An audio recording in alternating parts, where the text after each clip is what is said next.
Welcome back to the feature-length podcast. Just a quick little pre-intro here. If you guys missed it, this is actually part 2 of our Batman discussion.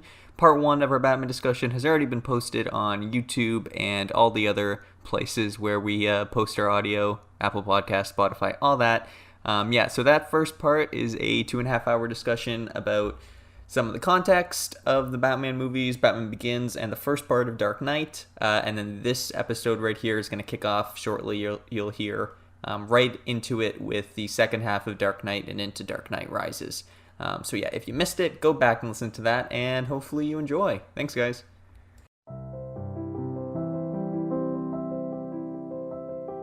What is the feature-length podcast? Anyone? The feature-length podcast is a show where 3 idiots talk about film and entertainment. Good answer. Hey guys, what's up? Hey, are you talking to us? Yeah.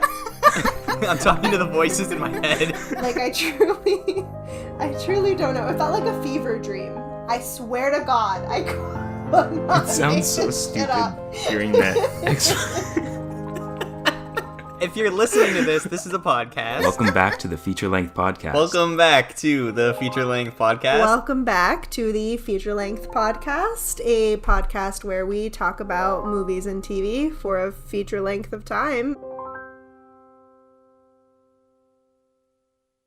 Yeah, and we get to, Batman's lowest point in this, which I also think is great. I love him just sitting in his apartment, parts of the suit are on him, parts aren't, and he's just, holding the mask, and he's just, sitting in the chair. Clearly just hasn't slept. Yeah. And he gets a callback to Batman Begins where he's like, it was my fault. Yeah. And then he's like, and then Alfred's like, I'll go make you some breakfast. And then there's no response, and he's like, wait, Alfred, it's exactly like the scene. Oh my god, I never realized that. It is the exact scene. Yeah. Holy shit. But yeah, this is an awesome moment where we get kind of the theme of this movie, which is Alfred being this is the point of, what you were doing. He was like, yeah, you won last time, and that's great, but, it got hard, and it got really hard, but also, that's what Batman is. And, Harvey believed in that, and Rachel believed in that, and that's why they made the choices they made. So, you can't just give up because Rachel died. Yeah. That's what Batman is, so you have to go out there and take it. There's, a line where he's like, what would you have me do?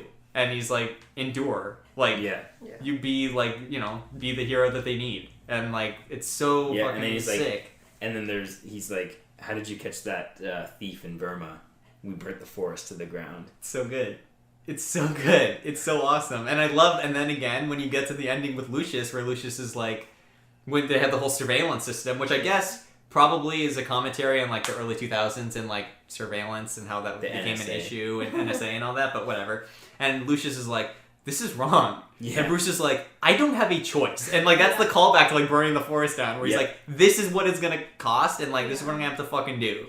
I also laugh because in the Avengers the same technique is used and it's not an ethical dilemma. No, we're just fine with it by 2012. 4 years later, it's all good. Yeah. I guess we're used to it by then. Yeah.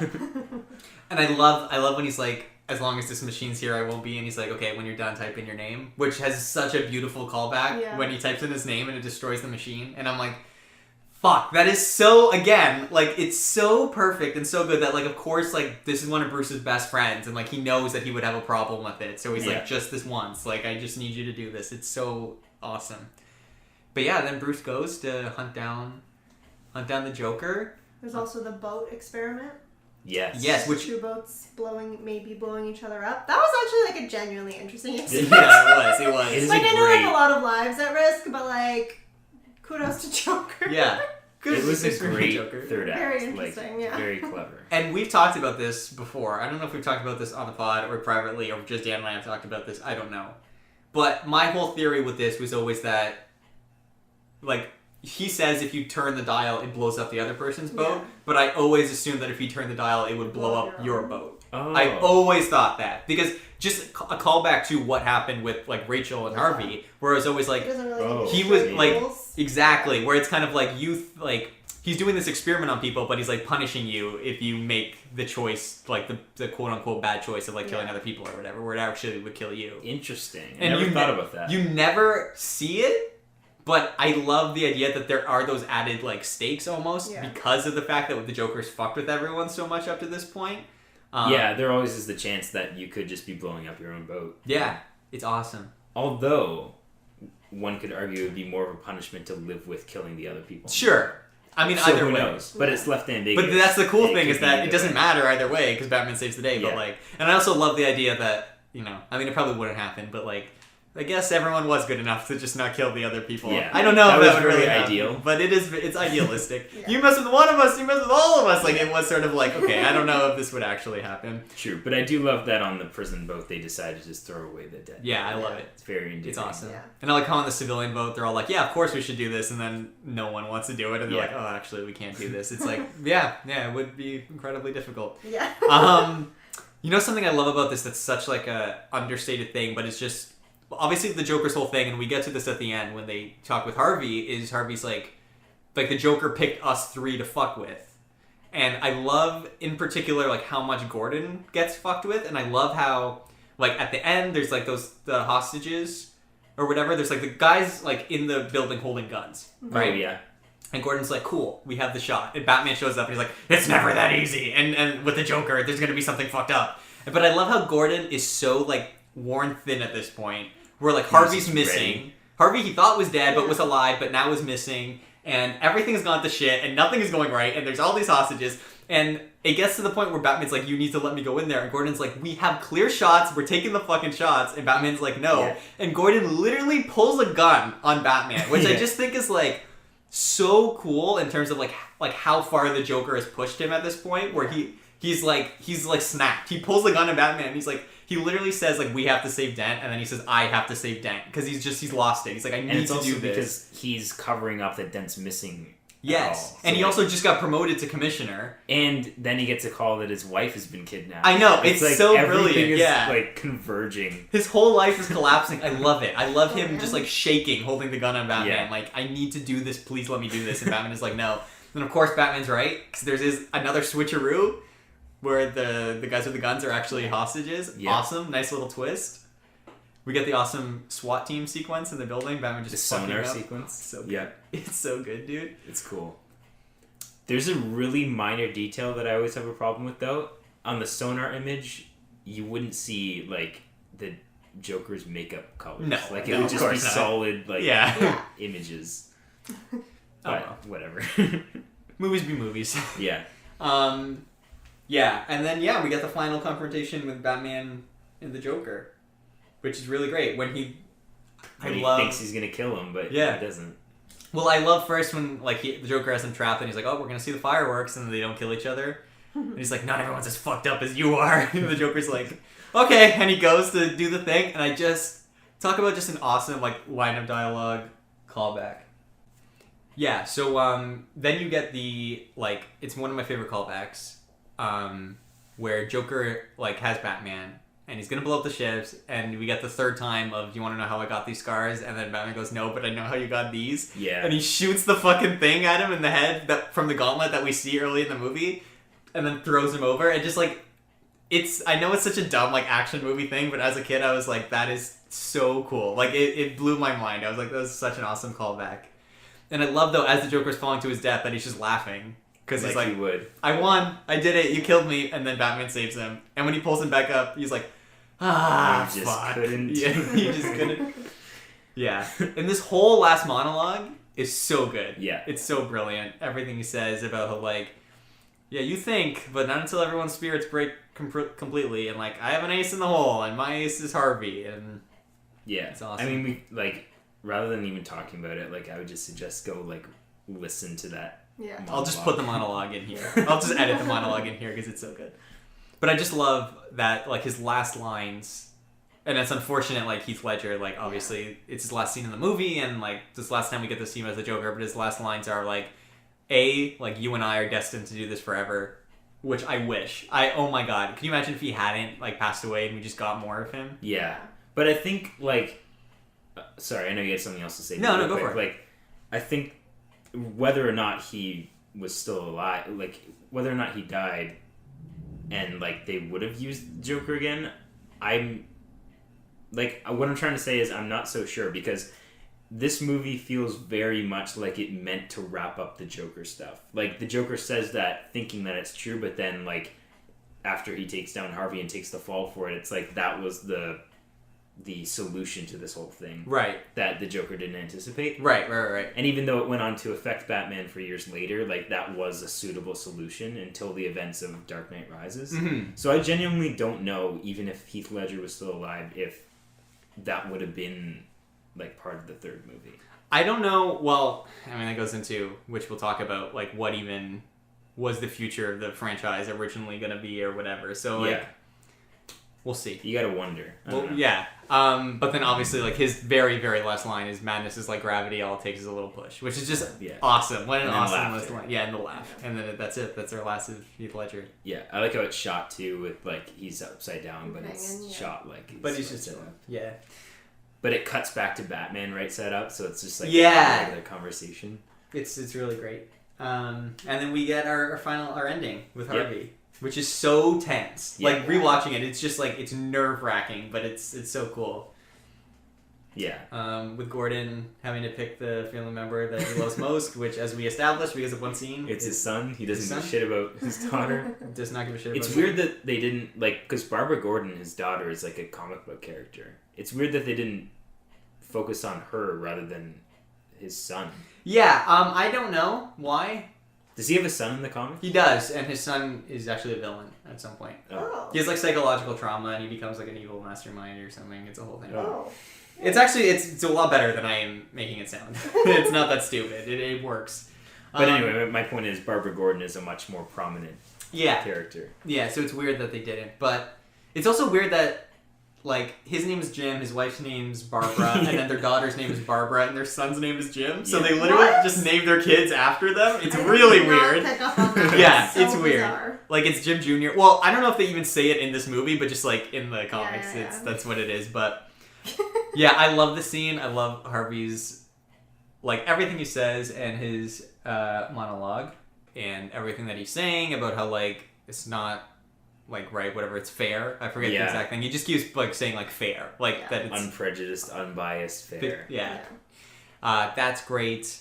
I think it also is like, what he's doing is really fucked up, too, but it's cool. Like, I'm going to pick the person you love most, and then you're going to have to tell them it's going to be okay, even though you don't know if it's going to be okay, which is, like, literally so, like, messed up, but awesome. Yeah, but it's just like what happened to him. Yeah, and it's such a cool interpretation of Two-Face, other than just, like, a criminal that robs banks with two themed crimes. It's like there's like depth. It's so cool. Batman shows up. You don't have to hurt the boy, and then he's like, yeah, that's when he says, it's not about what I want, it's about what's fair. Yeah. And then there's the great line, we thought we could be decent men in an indecent time. Awesome line. The Joker, like, you know, he messed with all of us, and he's like, well, why did I lose the most? And then that's when you get the line from Bruce, because you were the best of us. And the Joker wanted to prove that, like, even someone as good as you could fall. Yeah, exactly. I also like his line where he's like, the only morality in this world is chance. Yeah. Like, again, just summing up his entire, like, motif. It's great. Well, even at the beginning of the film, I think Harvey Dent or someone says, you either die a hero or live long enough to see yourself we didn't become a villain. It is Harvey. Foreshadowing. Yeah, which... Iconic line. That was a trailer line. Like, I remember watching the trailer, and, like, Harvey Dent said that, and I was like, oh boy. We're doing Two-Face, aren't we? Yeah, that was that's a great scene though at the beginning too when they're first introduced. Was that the only part in the trailer that foreshadowed him becoming Two-Face? It was that, and then in a later trailer you see like him getting gasoline. Oh, okay. But I never thought they were gonna do it in this movie. Honestly, I thought this was all just like set up, like fake outs, and that we would see it later. But they did it. Yeah, and then you get like, is it Batman that says like, you're the one pointing the gun, so pointing at the people responsible? Yeah. And then Harvey goes, okay. And like he goes, starts with me. Of course, it doesn't land to kill himself. If only. That would have been sick. But he does it to Batman, and then he shoots Batman, and Batman like pretends to fall, even though we know he's wearing armor. And then like instead of pointing it at Gordon, he points it at Gordon's son, and like the music's getting really, really tense, and he flips the coin, and then fucking Batman, of course, jumps in and saves the day. But what I love... Oh, and also he's like, don't punish the boy, punish me. He's like, I'm about to. Oh, it's so good. It's so, like, villainous and awesome. Like, what's the actor's Aaron Eckhart? Yeah. He's so good, dude. I feel so bad. He's good in this. He's also, like Christopher Nolan, like, drew that performance out of him. Because he's not really great in, like, a bunch of other stuff. I was just going to say, I've never seen him in anything else where he's great. Yeah, but he's incredible in this. He's so good. And I love the little touch though of like even after Batman like jumps to save them, you see the coin fall and it lands on like the good side. The good side. Like he wouldn't have died, which is just like a nice. Not that it matters, but it's like a nice reassurance, like goodness in the world. And then similarly, when Two-Face falls to the ground, he falls with his like messed up side of the face showing. Yeah. So that Batman can like turn him over. Yeah. And it's like this is who he should be. Gotham meets his true hero. Exactly. Yeah. Yeah, and then we get just the coolest thing ever, which is just the ending to this movie, which is freaking rad. It's so awesome. I love everything about it. I love Batman finally like understanding the lesson that Alfred has been kind of trying to teach him about like what it's gonna cost to be Batman, and him being like, no, like you gotta blame it on me, and everything Gordon says, the fucking montage of everything that happens when he like destroys the bat signal and then burns the letter. Why does he burn the letter? Because I think Alfred is at this point sort of like let's let Bruce like move on, because like Bruce says he's like, she would have waited for me.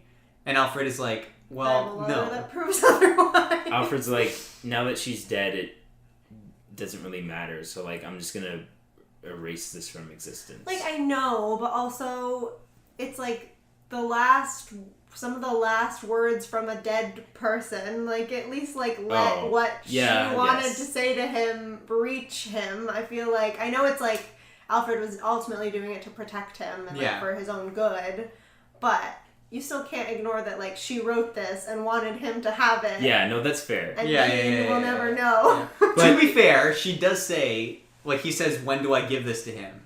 And she says, like, when the time's right.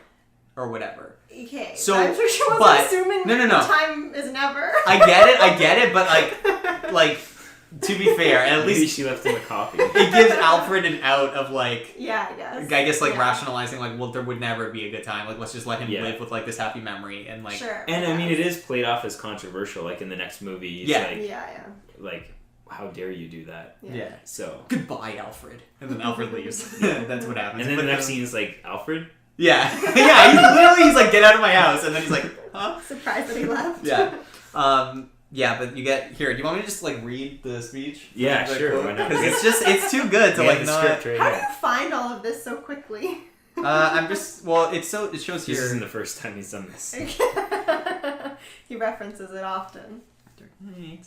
Oh, there's pictures. Yeah, they have some storyboards too. Cute. Nice. They have some of like the motorcycle fight. It's pretty nice. Yeah, okay, so he says Gotham needs his true hero, and then Gordon says, you can't, yes I can, no you can't, you're not, I'm whatever Gotham needs me to be. And then we cut to Gordon saying in his little speech about Harvey, not the hero we deserved, but the hero we needed. Yeah. And then Gordon says, they'll hunt you, and Batman says, you'll hunt me, you'll condemn me, set the dogs on me, because it's what needs to happen, because sometimes truth isn't good enough, sometimes people deserve more, sometimes people deserve to have their faith rewarded. And then Batman runs away, and then little kid Jimmy is like, why is he running, Dad? And then Gordon says, because we have to chase him. And then he says, but he didn't do anything wrong. And then he says, because he's the hero Gotham deserves, but not the one it needs right now, so we'll hunt him, because he can take it, because he's not our hero, he's a silent guardian, a watchful protector, a Dark Knight. And I just like that scene, the way it plays out, is the most like end of a comic book thing ever. Of just like Batman's fucking doing it, and I can just picture like the panels of Batman getting on his bike and driving away with like Gordon's speech in like text above it. You know what I mean? Just like saying, it's just like, it's so awesome and badass, and just again like everything we love about Batman, about like even when everything has gone to shit, that he's gonna like still push forward and do the right thing and be the hero that Gotham needs. Or deserves, or whatever. I don't know. I forget which one it is. No, it's the one it needs, not deserves. Not the one it deserves. So he's gonna be the hero Gotham needs. Yeah. And he's gonna go because he's taking the fall and saying that he murdered. Harvey. Yeah. Yeah, and that is The Dark Knight. That is The Dark Knight. Amazing movie that maybe bites off a bit more than it can chew sometimes, but for the most part, I think accomplishes everything that it's trying to do. Without some minor stuff here and there. The suit, we didn't really talk about the suit, but I don't love this iteration of the suit. Yeah, I'm like, I don't have a problem with the suit itself. It's just like it's too armory for Batman. Yeah.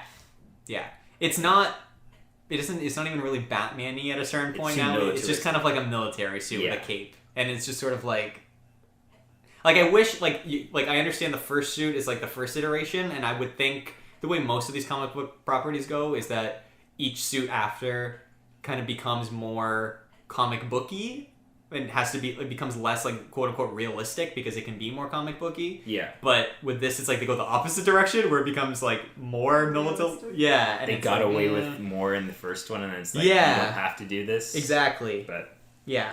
So. Not gonna lie though, I've never once noticed the suit. It is black to me, has, it's mostly the biggest change is the neck.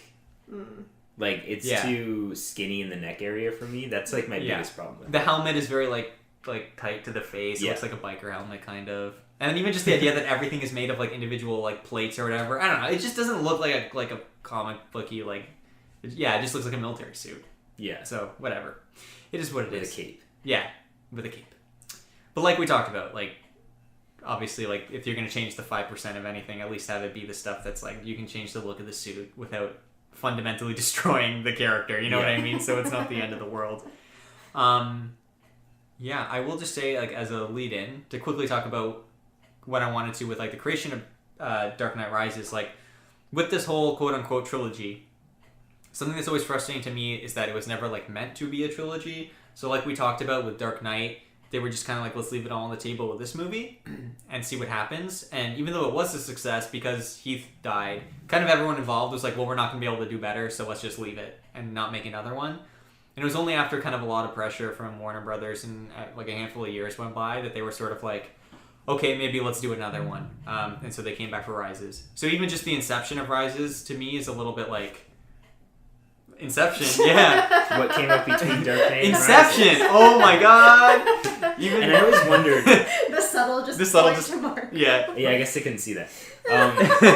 I've always wondered, like, why he chose to do Inception first, and then, like, you told me that, like, this was never meant to be, like, a continuous... It's so surprising, because I know you have problems with Rises. It ends well, though. It ends the trilogy well. Yeah, it feels like such an organic finale. Yes. To the trilogy. It does.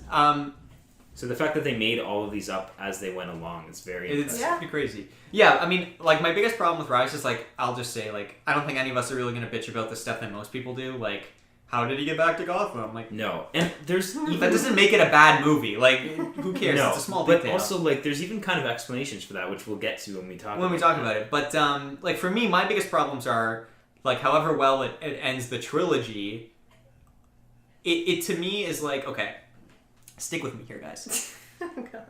Begins and Dark Knight are, for me, like, the creation of what we think of as, like, perfect modern superhero movies. And then there are these two roads, similar to Frank Miller. And there's the road that the MCU takes, and then there's the road that DC movies take. And not that Dark Knight Rises is anywhere near the level of bad that the Zack Snyder movies are. It's not.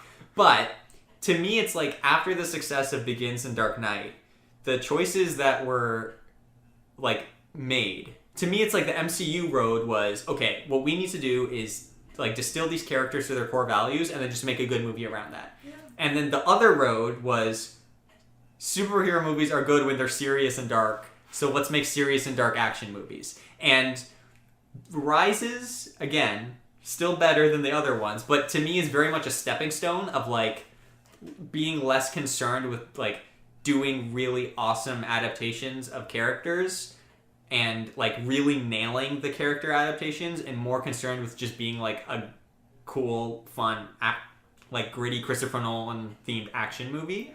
And it's still, like, pretty good and still ends the stuff well, but it just loses some of what I love about Begins and Dark Knight in terms of, like, I don't think any of the villains, with the exception of Catwoman, are handled well, really.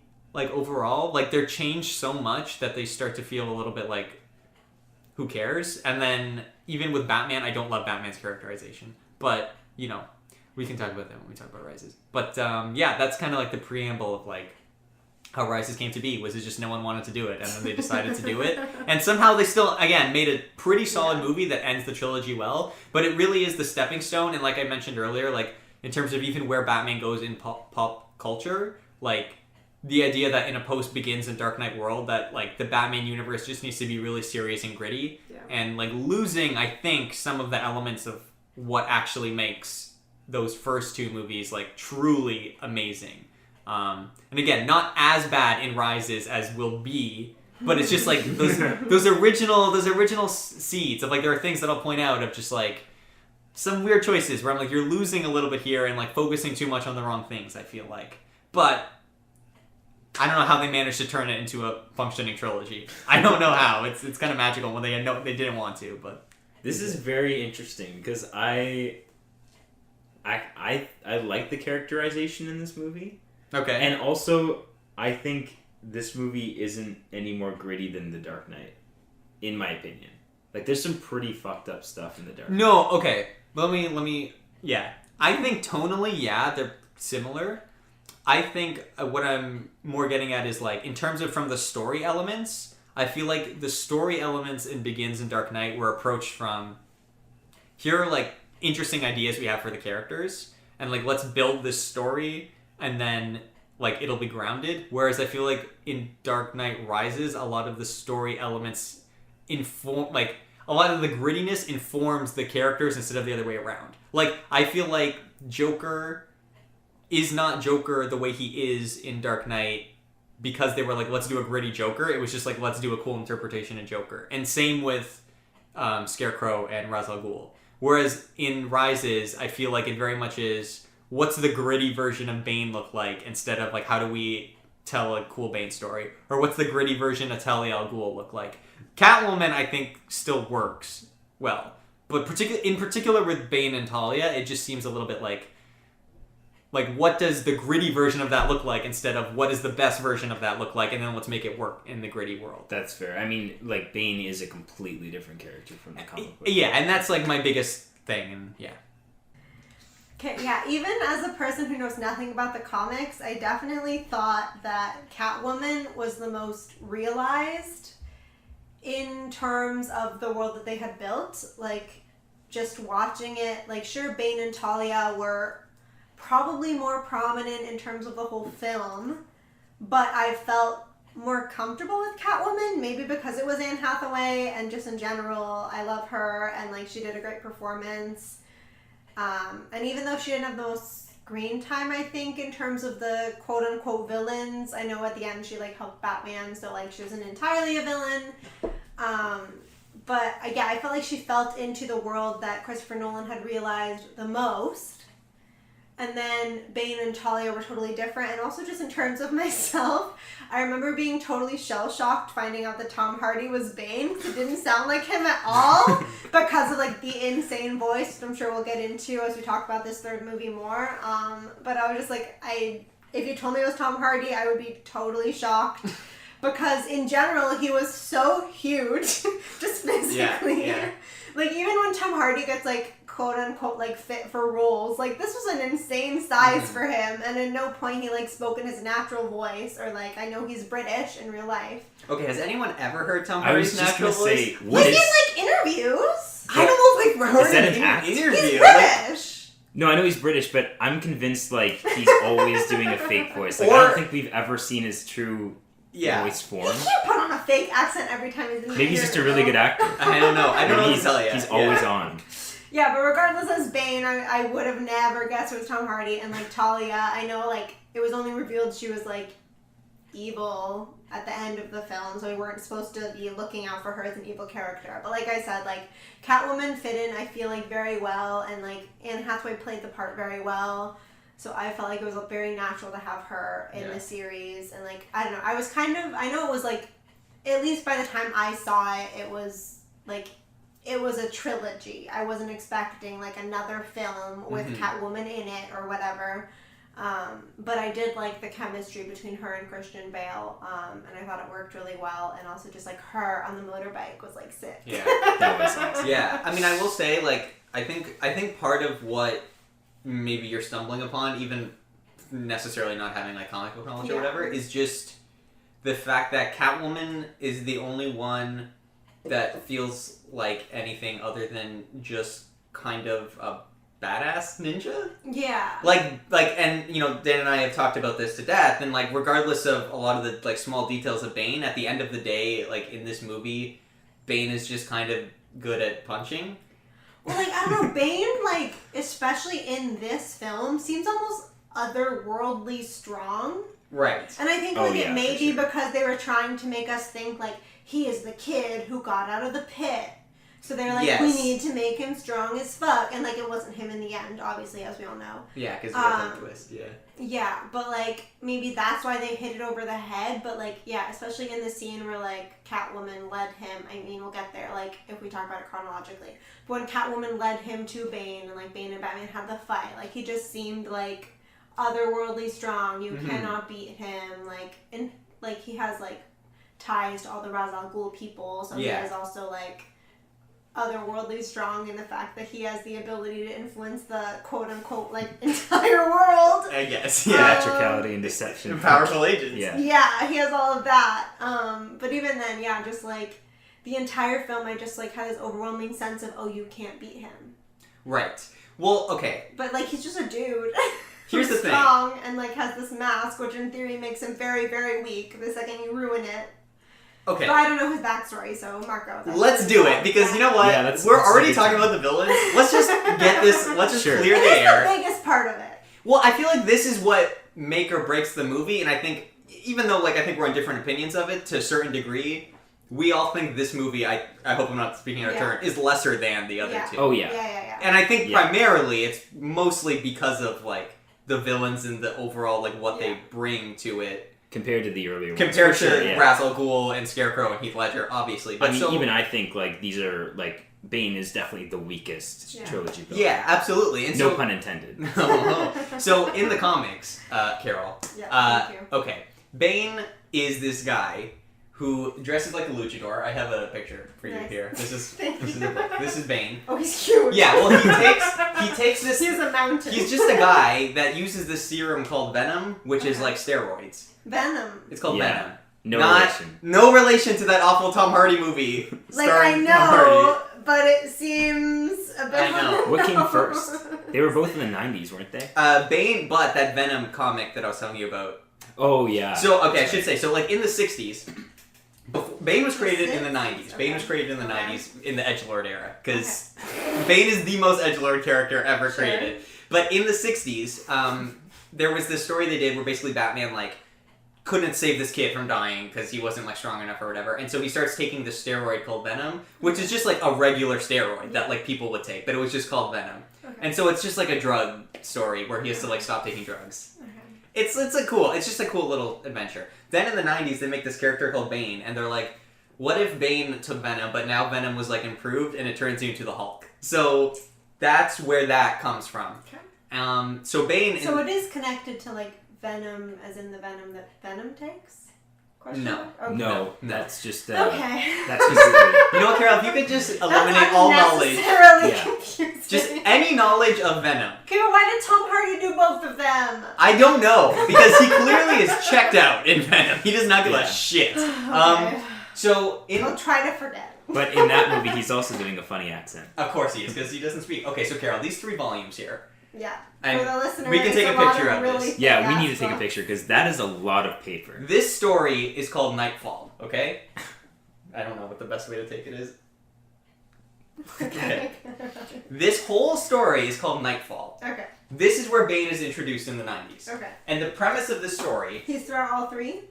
No. You would think, Carol. But the premise... Here's the problem, is that... The premise is that Bane was created... post-Death of Superman, the Death of Superman story, where they were like, this drived up Superman sales, and they were like, should we kill Batman? And they were like, well, we can't kill Batman. So they were like, well, why don't we do the next best thing, which is just... all of your heroes and still try to sell comics. Why don't we just completely incapacitate Batman? And so they created this character named Bane, who takes Venom and is an edgelord, and breaks Batman's back. Okay. Which happens in the first volume. I marked it at this point. Okay. And then the entire rest of the story of Nightfall is about this guy that takes over as Batman and becomes this, like, murderous psychopath. Oh. Easily defeats Bane. Bane is just gone. And then Batman has to, heal and relearn to be Batman, and then fight this other murderous Batman to, reclaim his Batman throne as Batman. Okay. That's, the Nightfall story. And that's basically all there is to Bane. I mean, there's been variations on him, but this movie is really the movie where they're actually, he's, really smart and, a master strategist or something. And then now they've, tried to continue that. Bane was, a joke. He's just, a henchman to fuck up really characters. Yes. He's a brute. But now, this is part of the problem, right, for me, in adapting Bane at all. Which is, why try and force, Bane is so stupid. Bane is so stupid of a character that to try and make him the primary villain in a Nolan movie, you literally have to change everything about him. And so you're left with this guy who, to your point, is just really strong and, fights well. Let's put an asterisk in that. I want to come back to that, the fight well thing. And, wears a mask because Bane in the comics wears a mask. But, what does the mask do? It would be extremely painful. That's all we know. Is that if you take them, it I guess makes them feel better. It has yeah, it's because he got his face butchered. His mask is Advil, and and this is my pit. Dan, you and I had talked about this pretty recently, where I said, I wish they had done the Riddler in this movie instead. Yeah, that would have been sick. Riddler. And your response, which I kind of get, was, well, based on what this story was trying to be, you kind of need a physical way to break Batman. And my counter to that is, if you had done the Riddler, or if you just make Talia not just a plot twist, Talia in name only, but actually Talia from the comics, who was a badass ninja assassin or whatever, you could have had one of them be the actual main villain, and Bane just be a part of the breaking of Batman. One of the, think about if they had the Riddler, and the Riddler had figured out Bruce's identity, ruined his whole life, and after ruining his whole life, sends Bane to break his back. That's interesting. And, I like the sound that's of that. so much more interesting, and then if you do something like that, you could even just have Bane just be a guy on steroids, in that original comic. He doesn't need to be the fucking Hulk. But in this movie, it's they just do none of that, which is frustrating. And then the other thing that sucks, and I don't know if you guys agree with me on this, but, he has 2 fights with Batman, and the action choreography is really bad. I don't know if you guys, paid attention at all to this. I haven't noticed. Rewatch it. It's, this is supposed to be, the pinnacle of, the 2 most, well-trained, equally matched guys going at it. I expect, Neo and Agent Smith from The Matrix. Obviously not that style. That style wouldn't work. But, yeah. Or even necessarily, a lockdown shot with, the super fast kung fu moves. I get that wouldn't work. But I'm expecting, that level of choreography. And when you rewatch these fights, it is a lot of just, really, big swings and very slow and very... And I totally get in the first fight, Batman is not Batman. That's the point. He's he's out of his prime. He's out of prime. And which one's the first fight? Just in the sewer. In the sewer. That's what I was thinking. Yes. That's the only fight I remember. I'm rather a fan of that one, to be honest. I don't mind. Yeah. Here's the thing. That one's fine because, we just said, Batman out of practice is being Batman. Yeah. And with all the context, it works really well. I really love Bane's dialogue where he's just roasting him. When he goes to throw the thing. That's where you feel how intimidating he is just as a person. And Bane is just I'm theatricality and deception for the uninitiated. And then he turns off the lights. Oh my god. He's I don't fucking think so. Yeah. He's literally, he turns off the light and Bane's just you think darkness is your ally? I was born in it! He just grabs Batman out of the dark. Yeah. That's all great. But, in the second fight, in the middle of broad daylight, in the street... I have a point about that later, though. We'll get back to that. But you get to this fight, and this is, a larger problem, I guess, also with the villains. And also with Bane being the primary villain, like I said, and not having, another... secondary role. Yeah. Is... It just turns into a fist... there is no... Batman doesn't really, learn anything to defeat Bane. He learns a personal lesson about, I have to not want to die anymore. And, I have to, embrace, being Batman again. But, when he gets back to fight Bane, Bane says, oh, you come back to die with your city. And then Batman just goes, no, I've come back to stop you. Yeah. Very lame. That is a lame piece of dialogue. when you think about all the other awesome, villain hero moments of even just, you want to know how I got these scars? No, but I know how you got these. Or like, there's so many great ones, and then just like, no, I've come back to stop you. And they're just like awkwardly standing. They're literally, and that one in particular, that fight is the one that really stands out to me. It's really slow, very like clunky and silly looking, and it's just not like Batman and Bane like going at it the way I want to see it, where it's just intense choreography. And Batman wins that fight by accident.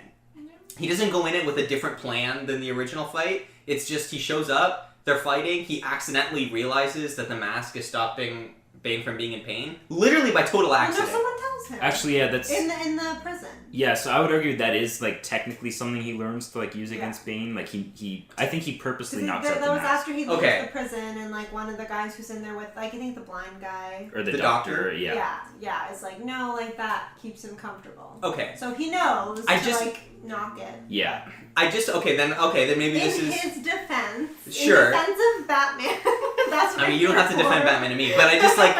Then I guess I wish in the just action choreography itself, it was more clear that was like a deliberate target he had, as opposed to they were fighting and then at one point it just accidentally hit and he was like, oh yeah, and then does that more. Yeah, that's a good point. Like, that's the only thing. I just feel like, and you brought up Nolan being very like utilitarian, and that fight feels very utilitarian. We need to finish shooting this movie, so let's just fucking let's just do this. So I just,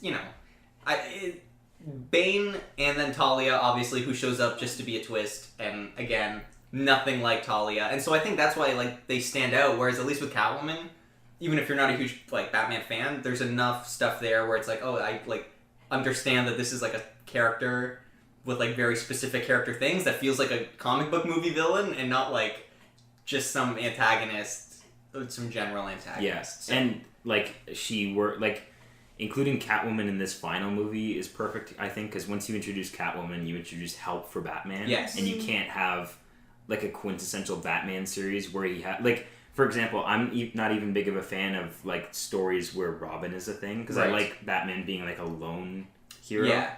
So once you introduce Catwoman, you should be near the end of the story you're telling. And I think when you introduce those elements, and the times they're done really well in the comics, is the times where... He does have the quote-unquote Bat family. That's what it's referred to, right? He's got Nightwing, he's got Second Robin, he's got Catwoman, whatever. But Second Robin? Let's not even get into that. We don't have time. Another day. Maybe in the new Batman movies, they'll get into that. Well, we'll see a new trailer in like 70 days. Oh my god, I can't wait. By the time I'm done editing this fucking episode, that's when that trailer will be. In like 60 days. Yeah. But I like, when they introduce those elements, it's only interesting when it is Batman constantly, like, railing against them. Do you know what I mean? I know what you mean, but, sorry, real quick, do you think we're gonna get the Batman trailer when not Far From Home, No Way Home comes out? Because that lines up pretty closely, doesn't it? I mean, doesn't that come out in, like, December? I think they said it's end of October, I think. So I think we have a full month in between. Oh, but you said 70 days? I mean, you guys gave me a countdown in one of our Did it actually say 60? Maybe that's just an old post or something. Actually, that would be very... It might have been an old post. Damn it. I mean, it is only September 1st. I'm sure it'll be on that Maybe movie. Eternals. Yeah. Oh, you know what? Probably it. Probably Actually, Eternals. It will be on Eternals, yeah. When does that come out? November. Like first week of November, I think. Eternals comes out before Spider-Man? Yeah. We still have 3 MCU movies this year, including the ones... insane. Yeah. Also, October, Dune and James Bond. Oh, Dune, I'm so excited. Also, vaccine passport, so we can go see movies and not have to give a shit anymore, which is awesome. Yeah. Anyway, back to Batman. But yeah, it's those elements are fun when it's either A, the end of the story of like, I'm done being Batman and let's let the rest of these people do their thing, or B, when it's like, hey Batman, we're here to help you, and Batman is like, absolutely not, stay out of my fucking way, I'm Batman. Sure. And he has to like learn to not be such a piece of shit. So yeah, I'm with you. I like introducing Catwoman and that they kind of end up together. Yeah. That seems kind of natural and fun. They have really good chemistry, to your point, do. Carol. Yeah, I think so too. Yeah. Especially at the beginning when she was just like sneaking in to his house and stealing his shit and getting his fingerprints. But my whole thing is like, I don't know. The whole time, I know we mentioned earlier in our conversation that like every movie had 3 quote unquote villains. It almost seems like Talia was like just to have, yeah. Oh, just to have a third. Because, like, I don't know. It was, like, cool when I first saw it. That, like, ooh, plot twist. The girl he had sex with was evil. But also it kind of felt James Bondy in that way. It is very James Bondy. Because, like, I never really thought of, like, Batman's gonna have sex with a woman and the woman's gonna, like, be bad for him. Yeah. Like, that just, like, never seemed like a Batman trope to me. It seems like a very, very James Bond trope, and that he gets, like, turned on by this woman, and this woman brings him down. Yeah, exactly. So, like, that was really weird. I was like, where are we? Like, is this not Batman? Yeah. And, like, yeah, like, obviously in the end, she was really, like, consequential to, like, she, like, had all the codes, and, like, she was a really important part, but, like, until almost the last, like, third or quarter. Yeah, it's pretty rough. She did almost nothing. It's a very, again, you know, better than Zack Snyder. Mm-hmm. Need to state that.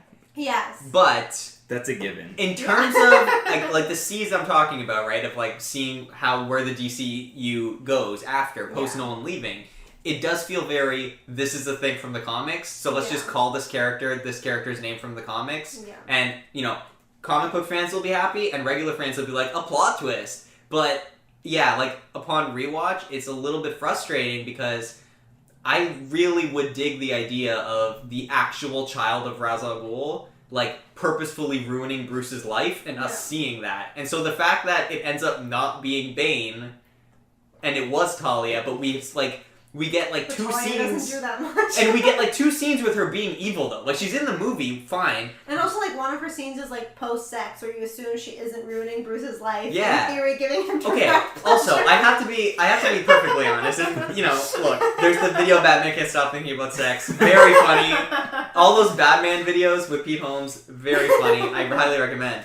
But it does bring up a good point, which is, like, you were naked with this guy. Yeah. Just kill him. Like, what is this? Like, when you think never about... gonna be more vulnerable. Like, the idea of, like, the plot of this movie is this, like, 16-step, we have to ruin Gotham. And I get it, because that was, like, her dad's plan. Yeah. But it's like, how about you just kill that man? No, but they couldn't kill him because Bane wanted him to experience the fall of Gotham.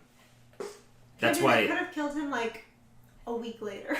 No, but that's why, like, Bane also doesn't kill him, like, in the sewer. Like, he puts him in the prison. Right, I guess. But it's all just very, like... Purpose. It's a lot. It's very, like... Okay, it's very comic booky. Like, when the plots of the first 2, keeping in mind, begins literally a microwave emitter. But, like, it doesn't feel... Like, when that's happening, it doesn't feel comic booky. In the Dark Knight, it doesn't feel comic booky. This, to me, is like... And then there's going to be a reactor that actually gets turned into a nuke. And then we're going to use the nuke to take the city hostage. And Batman, you're going to have to watch it. And it's like... very scientific. It's also weird. A lot. It's also like, after Dark Knight, to have a MacGuffin again... Yes. That's a bit jarring. Because, like, obviously Begins has one, but then we get weaned off that with Dark Knight, and then we're back to having, like, a MacGuffin that's going to destroy the city. Yeah. And then the specifics of it, though, are also really weird. Where it's like, okay, like, Bane shows up at the football arena. Cool scene, blows up the football arena, brings the doctor out. As one guy run past the crumbling field. That was like the... That was a movie thing. That's also just a trailer moment. I remember seeing that in the trailer. Yeah. But I like the scene when Bane comes out, obviously brings out the doctor. Who can defuse this bomb? Only me. Snaps his neck. Cool. Love that. Cool villain stuff. But then it's like, okay, so there's I'm always distracted, though, by the Doritos ad right behind us. I've never even noticed that. On the Jumbotron. In the stadium, Yeah. But yeah, then it's like, I've taken the core out, and now we have we're just gonna wait 3 months. And... I don't know. That's just so weirdly specific that, like, we're gonna wait for this bomb to decay for 3 months. And, like... And also everyone blindly believes him. That, like, of course it's 3 months until this thing diffuses and we die. Yeah. And also that... But does he tell the public? Like, he just tells them that there's a trigger. He tells them there's someone who could diffuse it. If not, like, you know, they'll be fine as long as they don't try to cross the bridge or whatever. But I think according to the public, it's not a time bomb. Like, it's okay, only, so that's only the people in the they're house. surprised because, like, Batman comes back and is like, no, it's diffusing tomorrow regardless. And they're like, what? I'm also just confused about the idea that, like, one of the two biggest cities in this fictional United States is literally the entire city is taken hostage. And the United States fucking military was just like, you're on your own. You're on your own. Being like, we can't do anything. We can't do anything. Why can't you do anything? The world's, like, biggest military, like, you take the next 20 countries, add them up, still not as much as, like, this military. Completely useless against a fucking one guy in a mask, is what you're telling me. Yeah. Ridiculous. Okay, you bring in nuclear bombs, they're done. Yeah, and then also, every police officer in Gotham trapped underneath. Okay, that's a problem, because also, everyone. even in Batman Begins, yeah. like, even going back to Begins, when like, everyone's on the one island, Gotham has a problem with sending all of its cops to the one place they How many cops do you have, and why do you send them all to one place that's under threat, where they get trapped? Yeah. Keep a reserve of cops, just in case they get trapped. At least, like, 20. It's not a lot, but it's better than 0. I like the idea that there's like a mugging and they're like, send every police officer to go get this guy. Even in Rises, again, when Batman's first shows up and he's spotted, and Matthew Modine is like, calls and he's like, get every cop in the city, we have to catch Batman. Yeah. And it's like, Jesus Christ, like every cop? But I will say, we didn't bring this up in Begins, but you brought it up and I want to say this now. That is stupid, but it leads to a cool moment when they're all trapped on the island and Gordon says, like, I need reinforcements, and then Commissioner Loeb says, Gordon, there's no one else, and as he says that, the Batmobile goes. I mean, that was to set up. That's sick. Cool. That is so sick. But also so fucking dumb. Yeah, it's so dumb, but that's the payoff. It's also, like, that's not as dumb as in Rises, when they're all in the sewers. Yeah. They say, like, 3,000 cops. Do you need 3,000 cops? And even then, like, they all had to talk, like, how are we going to make it not suspicious? Oh, it's a It's training a training exercise. And even then, every single cop in the city doing one training. I know. Like, what if someone calls 911? Sorry, we're training. We're training. Can't come get you. Yeah, we're training in the sewers. Yeah. Also, like, what are you training for in the sewers? I also like how Gordon gives that instruction. I know. But, like, he gives that instruction and he's, like, in a hospital bed, like, on drugs, and, like, no one was like, hey, Gordon. No one questioned it. Maybe we shouldn't do that. You know what I mean? Maybe Gordon's a little bit wacko right now. Let's, like, get some cooler heads to prevail on this. Gordon's like, no, send in every cop. We gotta smoke them out. And I'm like 100 cops would probably be fine. Yeah. Like a SWAT team. Like, even if you think there's 100 bad guys, like, I'm sure you didn't estimate there'd be thousands. No. You don't need every single cop in the city. Even I would be okay with sending 1,000 cops down there and having 2/3 of your police force still above ground. Yeah, and it's just, and that's, I guess, like, to when we first started the discussion about how so much of this movie just feels like not coming from this perspective of, like, such a cool character story to tell, but I don't know, it's just these really weird specific things that they want to hit. It's like, we wanted to do Nightfall and we wanted to do Dark Knight Returns, and so let's just, like, start from that and then just create a plot around it. Like, it does feel the same way, like, the beginnings of, like, how a lot of, like, future DC movies are plotted out, where it's like, here are the moments we want, and then, 3,000 cops gotta go in the sewers. Okay, great. We'll just do that. But also, like, even after the city fell and it was the 3 months under, like, Bane's control or whatever, the fact that they, like, survived. Don't even ask me. I don't understand. Like, I know they, I think, hinted to future Robin, a.k.a. Joseph Gordon-Levitt, a.k.a. I don't know what his character name was. Jonathan Blake. Sure. Yeah. Like, sending him, like, sending them messages and, like, maybe food, but I still don't understand. Oh, you mean how the cops survived? Yeah. I think it was the League. No. Marco! there's not 3,000 cops anymore. Those 3,000 cops aren't all Army Hammer. There's 1,500 now. No, I'm pretty sure if I remember correctly, the League sent them food to purposely keep them alive. Oh yeah, that's right. Okay. Because again, they don't want it. They want, like, people to tear themselves apart, and they want them to witness, like, the end of Gotham. Yeah. Yeah, because that was also very bizarre to me. The fact that they, like, trapped them there, but then were like, yeah, we'll, like, keep you alive. Yeah. But how? Because they had, like, like sewers and stuff. But they had the military sending in food for the cops. Okay. Because obviously the military... They also had the military sending in food for the whole city, in theory, like, towards the end of the 3 And the reason was because, like, the reason the military was, like, cooperating is because they don't want the, like... Yeah. Because they would have nuked the city or whatever. Exactly, yeah. So that's why they were kept alive, I guess. Insane. Yeah, this is a pretty insane. But good for Bane for pulling it off, I guess. This is unrelated, but Genius. you know what would have been cool is a plot twist further into the movie, finding out that this is the League of Shadows. Yes. Especially if we're keeping Bane as the villain, and then finding out that he's a member of the League of Shadows, maybe right, at least a third into the movie or something, instead of right away you find out that Bane is an excommunicated member. Yeah, of the that would be a lot better actually. I kind of dig that because because obviously the big plot twist is the Talia thing, but if that was combined with the whole just finding out about the League of Shadows in general, I think that could have been especially since cool. Batman assumed Ra's al Ghul was dead, exactly, and therefore the whole League was dead. Mm-hmm. Yeah, and then his daughter is back for revenge. Yeah. Oh well. Yeah. Should we kind of go we should dial it back chronologically? Yeah. Okay. Back it up. Okay, so can I let's talk about the 8 years. Sure. Yeah. It was 8 years in theory, Yes. what they said, between this film and the last one, The Dark Knight. Yes. But in reality, obviously, it was 5 years. It's about 5. 2008 to 2012 between release. Phase 1 of the MCU. Yeah, phase 1. I guess 4 or 5 between filming. It was, yeah. Okay. This is something that's frustrating to me. Is the 8-year jump? Not the 8-year jump, but a lot of the reasoning for it and a lot of how they handle the world after it. Okay, so stick with me here, guys. First of all, Batman at the end of Dark Knight, as we established, the whole plot of that is him having to learn to deal with the pain of everything and be Batman. And at the end of Dark Knight, he's getting on his bike and he rides into the night, and Gordon is yeah, we're gonna hunt him and everything's gonna be shit, but it's okay because he's gonna be the hero that we need because he's Batman and whatever. And Batman rides into the night to go on another adventure.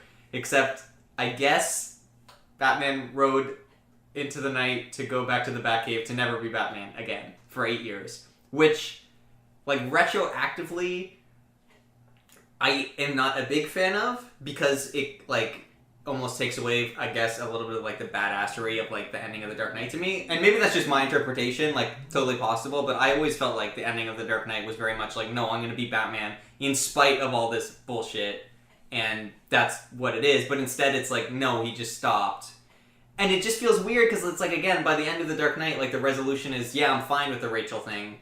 Or not fine with it, but it is what it is and I have to keep doing this. But then in this, it's Alfred's get back into the world, and he's oh, but Rachel, man, remember? Rachel died? And Alfred's Bruce, for fuck's sakes, man, you guys, we're not a thing. So it does feel to me a little bit we're backstepping some of the character development. Especially 8 years later to be remember Rachel? Jesus Christ, remember this woman that I never even slept with? Who died? And we never kissed one time. We kissed once. We never had a romantic relationship. And I am, I saw my parents die in front of me. And I chose and I was this emotionless. Vindictive life. Couldn't even cry properly. Yeah. He's this has set me in motion to do this one thing. And I've been dedicated to this one thing. Except for when this girl, who treated me like shit the majority of the time I knew her, died. And then I stopped being Batman for 8 years. Now, this, again, I think is because they were third Batman movie, last Batman movie. We have to do Dark Knight Returns. We gotta do Old Man Batman. It's the only major Batman story we haven't touched on. And in that, he's retired at the start of, but he's also 60, and Superman is an agent of the government that's hunting down superheroes. So different circumstances than your girlfriend dying. Your not girlfriend, the girl that you had a crush on, dying. I agree. So the Rachel stuff is a bit weird thinking back to the fact that this is 8 years later. It feels more it would have been fitting if it was a direct thing after and he's still getting over Rachel. But yeah, 8 years, that's a bit much. Although, I do like the 8-year jump in general because I like the idea. So you were talking about Marco. You've always interpreted the ending of The Dark Knight to be he keeps being Batman the way he was, but despite all the hate that he's going to get. I was kind of the other way where I assumed that this would mean he'd be put on the back burner. Okay. And take the fall for the Harvey thing, and that was like in doing that, the city now has again Harvey Dent as a hero to look up to, so he doesn't need to be as involved. So I don't have a problem with that per se, and I like the fact that the Joker was like he had such an effect on him that for 8 years he was out of commission, sort of. Okay, I mean that's totally a fair interpretation of that. And I just think it helps, like even after this Joker era, like it helps raise up the Joker as like he really fucked up Batman, like he's his nemesis. Okay, and then I also like this is part of why I am okay with Bane as the final villain is because after all of this like psychological torture and stuff in the Dark Knight, the final villain is just like a person to like physically like destroy, like break him and like make him question like the entire events up to now and like become Batman like in a physical literal sense. Yeah. I think that makes sense. So my counter to your counter, Dan, is that I totally get that interpretation. I think that makes sense. It checks out, like in terms of the ending of Dark Knight. That works.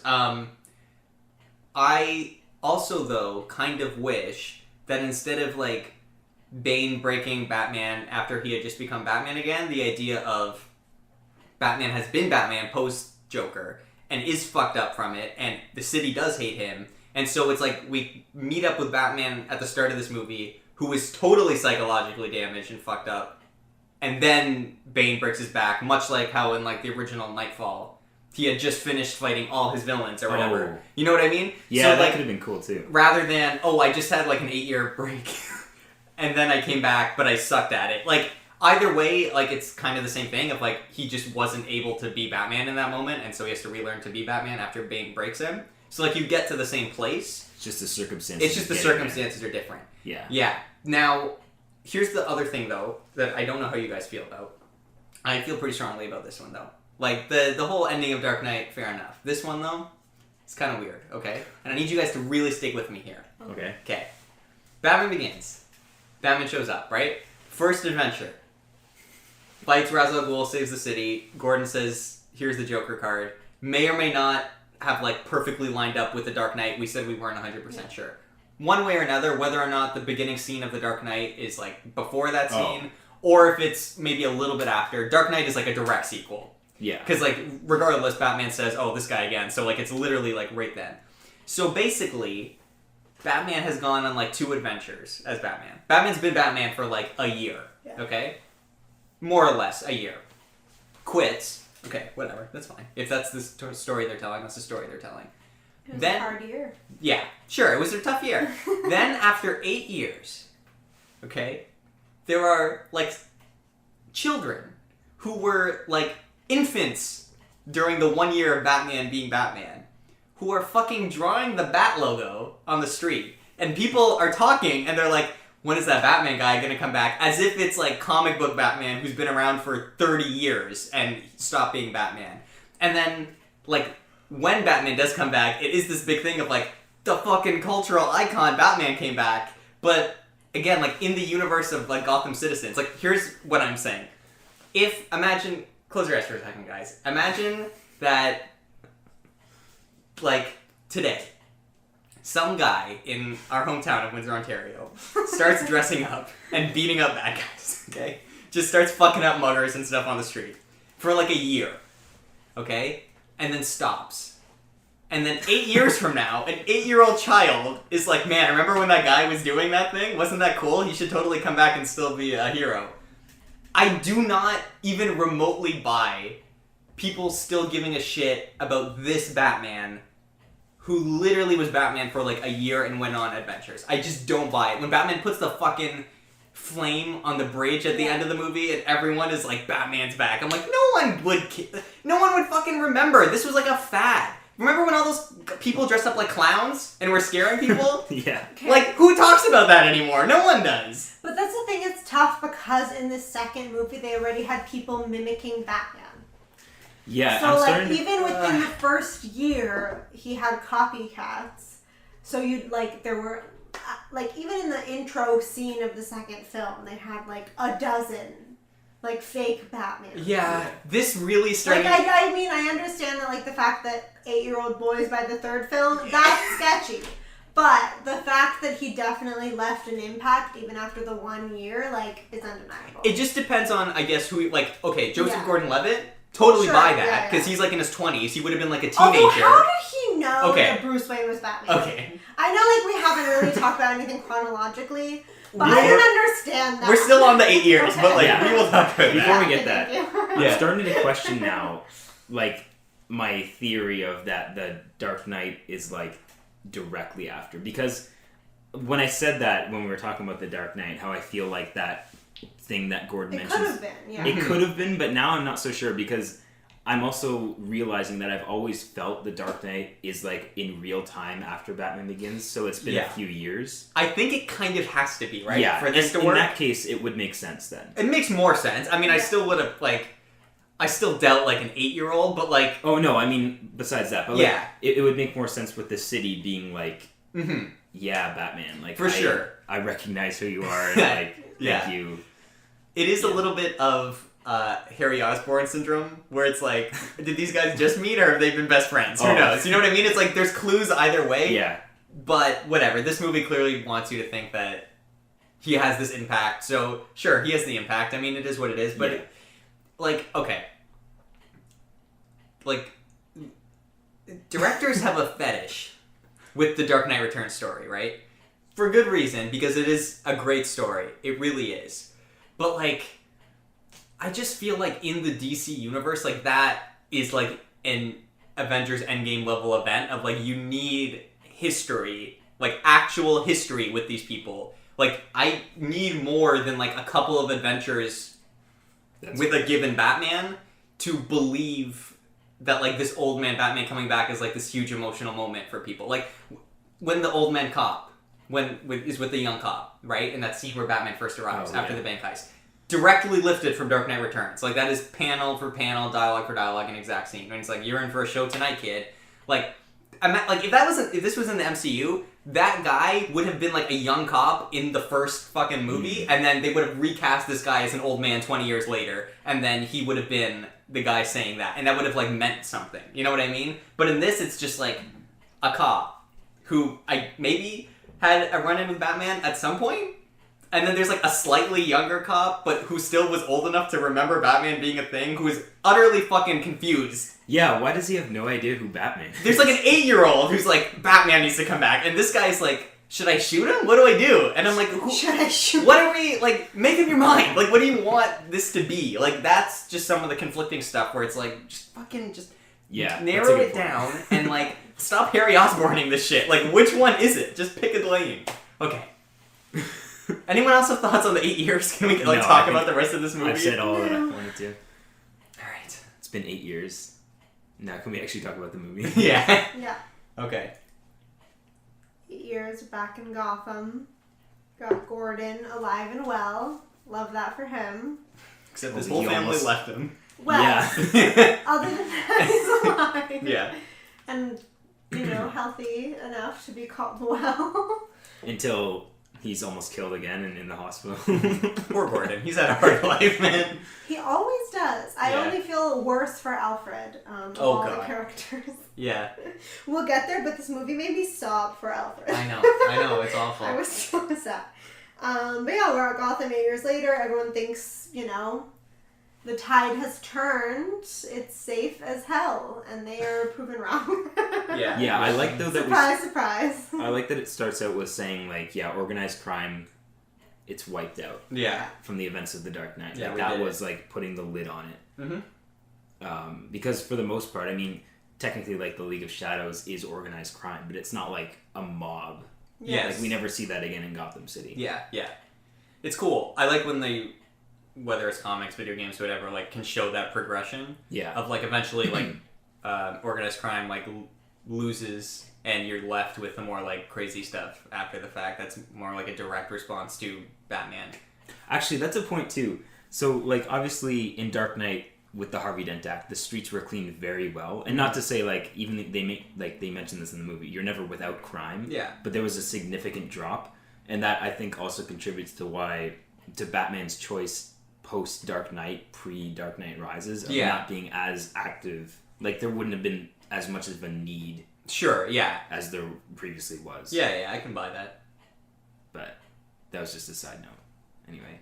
That probably is why that's in there, actually. It could be. Because, like, there's no other story reason? Oh, I guess except for, like, the whole, like, Z-plot of Gordon losing his job, maybe? Well, yeah. Like, he's gonna get retired because he's a wartime commissioner or whatever. That too, but also, like, I think it was mainly just to say, like, the stakes of the Harvey Dent Act are, like, we later find out they're at risk when it's, like, revealed to the public who Harvey Dent actually is. And also the idea that they won, like, on a lie, I guess. That's like, this is all built on bullshit. Yeah.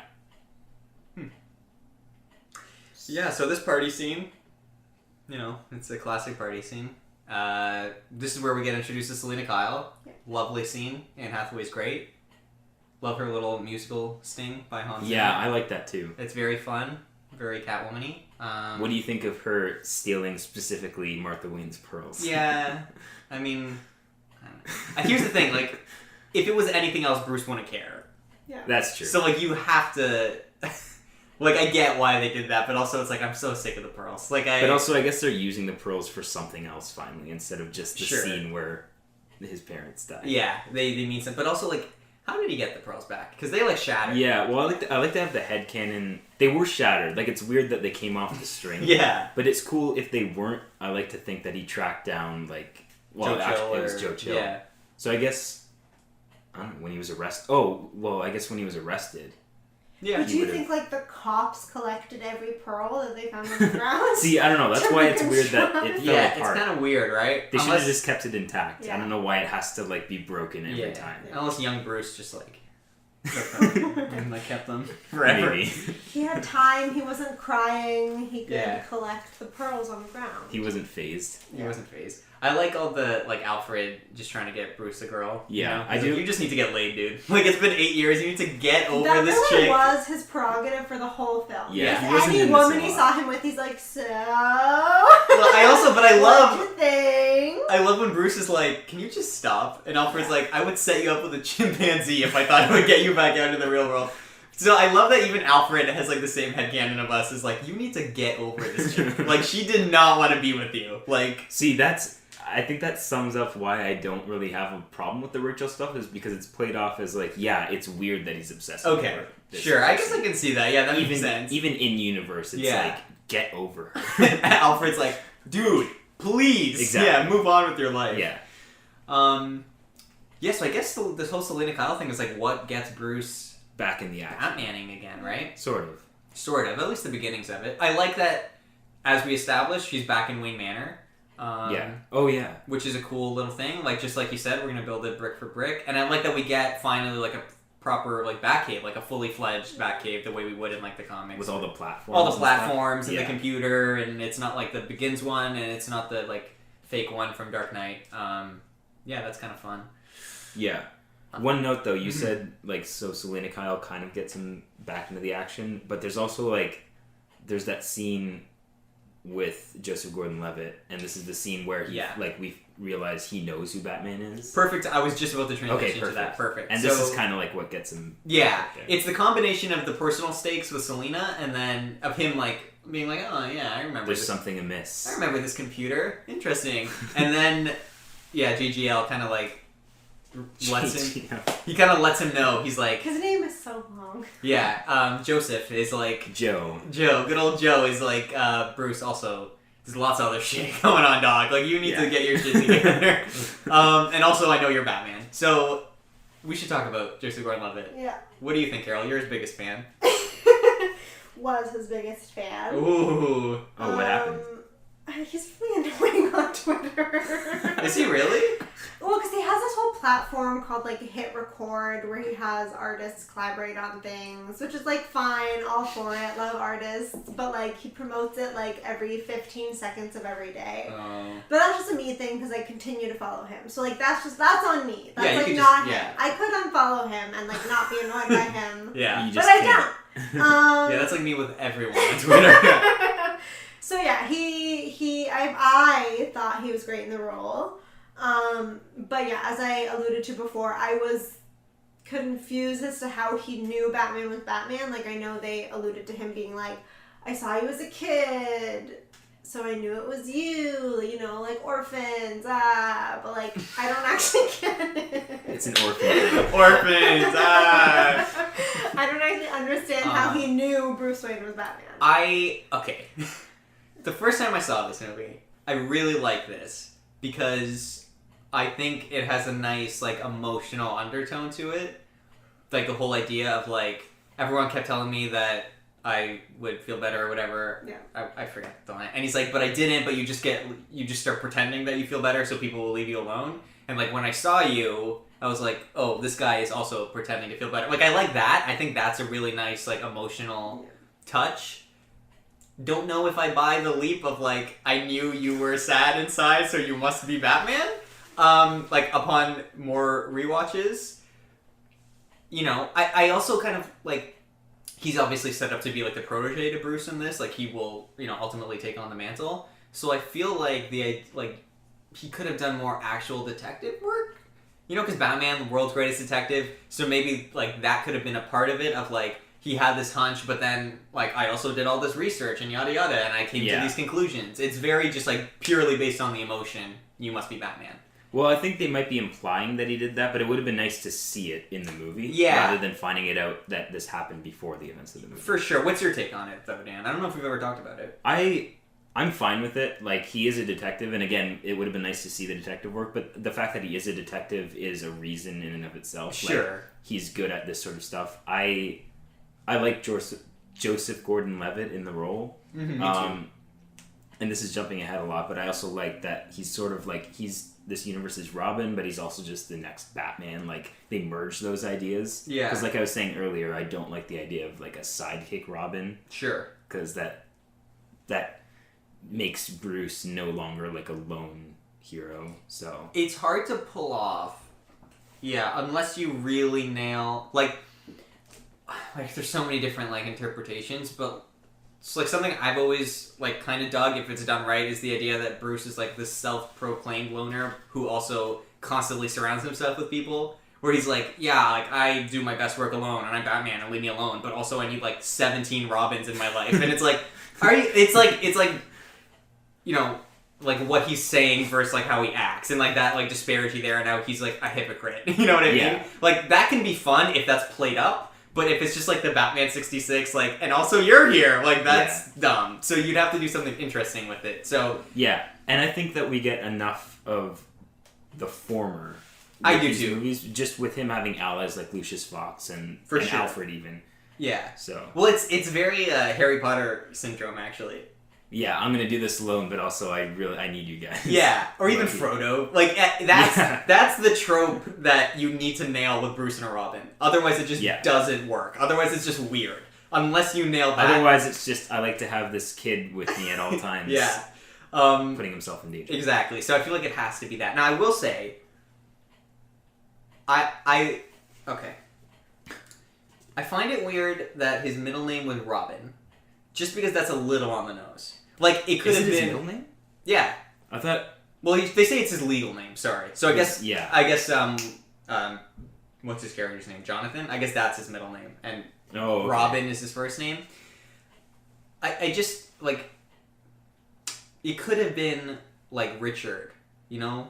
Like, Dick Grayson is the first Robin, so his name could have been... the Robin is a bit on the nose. It could have been, like, a Robin character's name. It could have been, like, Tim. It could have been whatever. Or even just... Actually, it should have been Tim, because Tim Blake is not too far off from Tim Drake. But it's far enough off that we wouldn't have gotten it right at the beginning. That would have been a way better twist, I feel that would have been neat. Yeah, and also another route you could have taken, because, like, he's not so much Robin, even, as he is just, like, a successor. Yeah. So, like, in Batman Beyond, like, Bruce's successor, his name is Terry McGinnis. So it's like, his name could have been Terry, and, like, that wouldn't have meant anything to anyone. It didn't even have to be a reveal, let's say. Because I feel like that's the problem. I feel like they had to make his name Robin, because there is that scene with the Will, where she's like, you should use your name. Robin. And then everyone goes, oh! But, like, if his character's name was just Terry, or Tim, and then you see him, like, take up the role at the end of the movie, It would have been enough, yeah. That, I think, would have been enough, and even if you weren't a comic book fan, like, if you were just Carolina, and you were like, okay, I guess Terry takes over, I would have been like, well, actually, here's why, and then you would have known. Or there would have been 10 million clickbait articles, like, 10 things you missed about Terry! Robin obviously takes over. Everyone knows Batman and Robin. Yeah. Yeah, but Robin doesn't... Very rarely does Robin become Batman. No, I know, but I assumed Robin would become Robin. Just songs. Oh, Batman. I see what you're saying. Yeah. So he wouldn't... Okay. Well, yeah, Instead as like a non-comic book person, obviously knowing of Batman and Robin, because I don't live under a rock, like getting to the Will scene and knowing that cop Blake was Robin, I was like, okay, it's Batman and Robin, but I guess Robin will be Robin without Batman, I guess. Well, what's kind of cool is, obviously, it's all left ambiguous. So, like, he's technically, like, the next Batman, but maybe he's not called Batman. Yeah, maybe he is Nightwing. Like, or sure, Robin, whatever. But then also... I remember you telling me, like, after I saw this film, I'm like, what happened? You're like, I don't know, he's probably Nightwing. I'm like, okay. You were like, but who's Nightwing? His name's Robin! And I'm like, no, it's the same, don't worry. Yeah, I like how they just don't mention it at all, though, and just let you kind of, like, imagine what the future would be. Like, he becomes the next iteration of basically, whatever, but you don't need to see it, And also, at that point, like Gotham, like, I guess Gothamites have regained their faith in Batman, like, as a concept, so Gotham is, like, starting to, like elevate itself as, like, an active hero, like, collective, I guess. I see what you're saying. Taking back their city, you know? Yeah. Yeah, I think it's a nice little ending. I know we just jumped from literally the beginning to the end, but we're here. There's some middle stuff to talk about too. We'll talk about it, but I think I do really like the ending. Me too. Like, in terms of, like, the thing about, like, Batman stories is that they don't end, but if you were going to end a trilogy of Batman movies, I like the idea of, like, Batman gets his nice ending, Alfred gets some inner peace, and... which we'll talk about, and then like, he doesn't just leave Gotham. No. Like, there is this continuation. Even in The Dark Knight Returns, it ends with this idea of, like, he's training the next generation of people, and, like, Gotham will be in good hands. Yes. Which I like. So I think that's a nice little touch, nice little end to the movie. Yeah, and I like the idea of killing Batman, but Bruce finding a way to survive himself so he can have a life past all of this. Yeah. Especially for Alfred's sake. Yeah. Okay. So, this was something that, like, when the movie came out was, like, a really big, like, oh, what's your interpretation of it? That I think no one talks about anymore, because we all just kind of assumed that literally is Bruce and that he survived. But, like, there was a lot of talk when this movie first came out of, like, is Alfred just, like, imagining it? Is this because it came out post-Inception? Yes. Inception had ambiguous ending? 100% that's why, because I think it's pretty clear it is Bruce. Because there is he explicitly told Bruce, like, the exact place he normally goes. Like, Bruce knew where to be for Alfred to see him. Yes, and also, I think the reason people said, like, is it not actually Bruce? And they knew that he did fix the autopilot. Okay, that's the thing, is that I remember... Like, they told us that. Yes. That's, like, a solidified, like he's he alive. Got out. Also, you see the pearls on...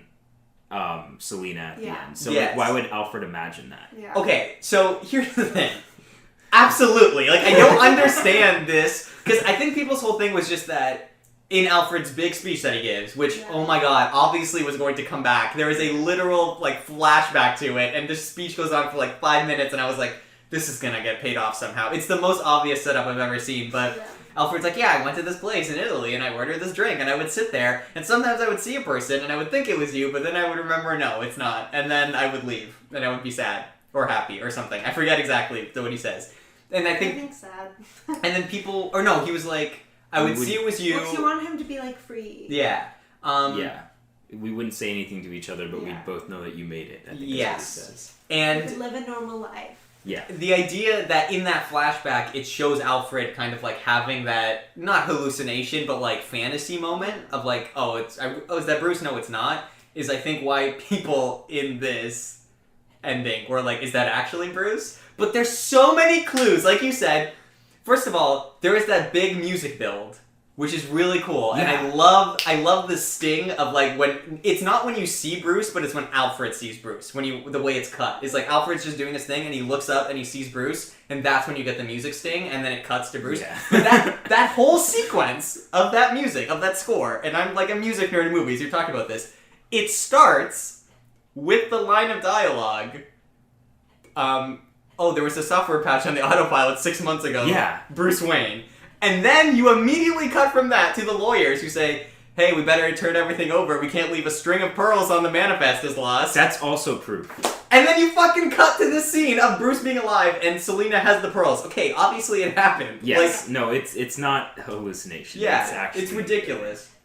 You know, one change I might have made to that shot, though, and it's awesome. Like, I love the whole ending of this movie. But wouldn't it have been cool if... So, in the first... Like, when the fake-out flashback where he sees the person that's not actually Bruce, the guy is sitting facing the other way, and, like, the woman is facing him, technically. I think it would have been cool, because he's not too familiar with Selina, to have Selina facing the camera and Alfred and having the back of Bruce Wayne, and us just putting together that's him and seeing like the pearls on Selina. Like, we would have had a better shot of that. I think that could have been would have been cool. But nevertheless, I was just going to say, like, this is a really cool shot. Yeah. I've heard a lot of people say that, like, even if they had done, like, the Mike Wazowski... Or not Mike, fuck. Not Mike Wazowski. Monsters Inc.? No, the Monsters Inc. ending. You know how at the end of Monsters Inc., Sully opens the door... And then he just says, like, boo, and then he smiles and it cuts and you never actually see boo. Yeah. Like, a lot of people were talking about how, like, a cool way to end this could have just been, like, on Alfred's reaction of just, like, seeing someone, just kind of smiling a little bit, just, like, nodding, and then walking away. And you don't even need to see Bruce, but, like, you just get it. You're like, oh, that's the scene. Like, Bruce is alive. Which, like, I mean... Who cares? It's splitting hairs. Like, it's a cool scene either way. But, yeah, that's also another way that scene could have been Mike Wazowski. I was not expecting you to bring up Mike Wazowski ending. Yeah, they cut and Mike Wazowski's doing stand-up comedy in the table. Okay, should we talk about the beginning of the movie again? We talked about the beginning and the end. What about the middle? Okay. Yeah, I think we covered, like, the first act. Yeah, we talked about him going after the pearls and going after Catwoman, and then, like, the beginnings of hearing about Bane in the city. Sorry, what do you guys think of the Bane intro scene? Because, like, we need to compare it to the Joker intro scene. Like, on the airplane? Yeah. Because it was clearly a reaction to how successful the Dark Knight I prefer was. the Joker intro scene. Of course. Me too. It's so cool, though. I don't know, I think, like... It is cool. They went for the drama in the airplane. Obviously, that was, like, higher stakes than some bank vault with a bunch of guns. It was literally an entire plane crashing to the ground. But, yeah, I don't know, it was, like... It was cool because it was like, ooh, this person whose face is covered. We think it's a nobody. Surprise, it's Bane. Yeah. Like, okay, kudos. But at the same time, like, I don't know, it still didn't, like, feel as good as the Dark Knight. I mean, it's not... It wasn't as clever. Yeah. It's not as clever. That's what it is. Although, like, going forward, like, I will give them props because, like, in theory, like, all of Bane's ideas and plans are, like, bigger brained, you could, like, argue than Joker's. But yeah, no, the intro was definitely a bit, like, lackluster despite the drama attached to it, I thought. Yeah, I think this is very much Nolan post-Inception being like, I'm an action director now. Check this shit out. And I appreciate it. Inception was great action. And I also appreciate that they built 2 fucking planes and just did this for real, which is, like, insane. Yeah, it looks great. It's beautiful looking. Bane has a lot of great one-liners in this. Fantastic. Perhaps he's wondering why you'd shoot a man before throwing him out of a plane. Great. I was like, absolutely, Bane. I also am wondering that. Good point. And then, every line in this scene of his is a meme. Every line in this movie. You're a big guy. For you. What would happen if I take that off? It would be extremely painful. What's the next part of your master plan? Crashing this plane. Anyway, Fire Rises comes in this scene. Fire Rises, which I like a lot. Me too. It's, like, intense. Also, and that's where we get the musical, like, cue. Oh, the music in this slaps. We haven't talked about this Hans Zimmer score a lot. No. It's really good in this whole series. Like, I think all the villains kind of have a distinct theme. Batman has a good theme. I still like Danny Elfman's Batman '89 score more. just out of like pure like melody, like re-listening value. Well, we've talked about this before, how Hans Zimmer doesn't really do melodic stuff. It's more very like intense and like tonal. Yeah. Well, I had an explicit note, which I didn't really talk about in the Batman Begins. I noted that for me, the score was kind of lackluster, and then I was kind of surprised to note it was Hans Zimmer, but that could have also been because of how fucking quiet it was when I watched it on Netflix. True that, yeah. I didn't want to, like, fault it because, like, I did notice it and appreciate it more in the next two movies. But in the first one, because I watched them all on separate days, I had an explicit note for Batman Begins being like, didn't care about the score that much. But I didn't have that note for the next two. So, yeah, it could have been Netflix's fault. But it could have been, but I mean, I kind of agree that, like, the Batman Begins score is just a less developed Dark Knight score. Yeah.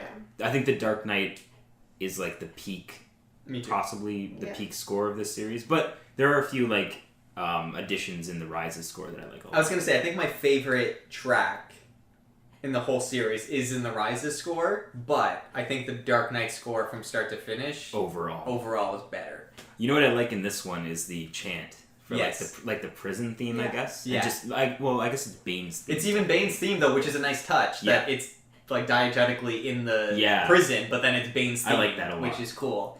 Yeah, that is pretty cool.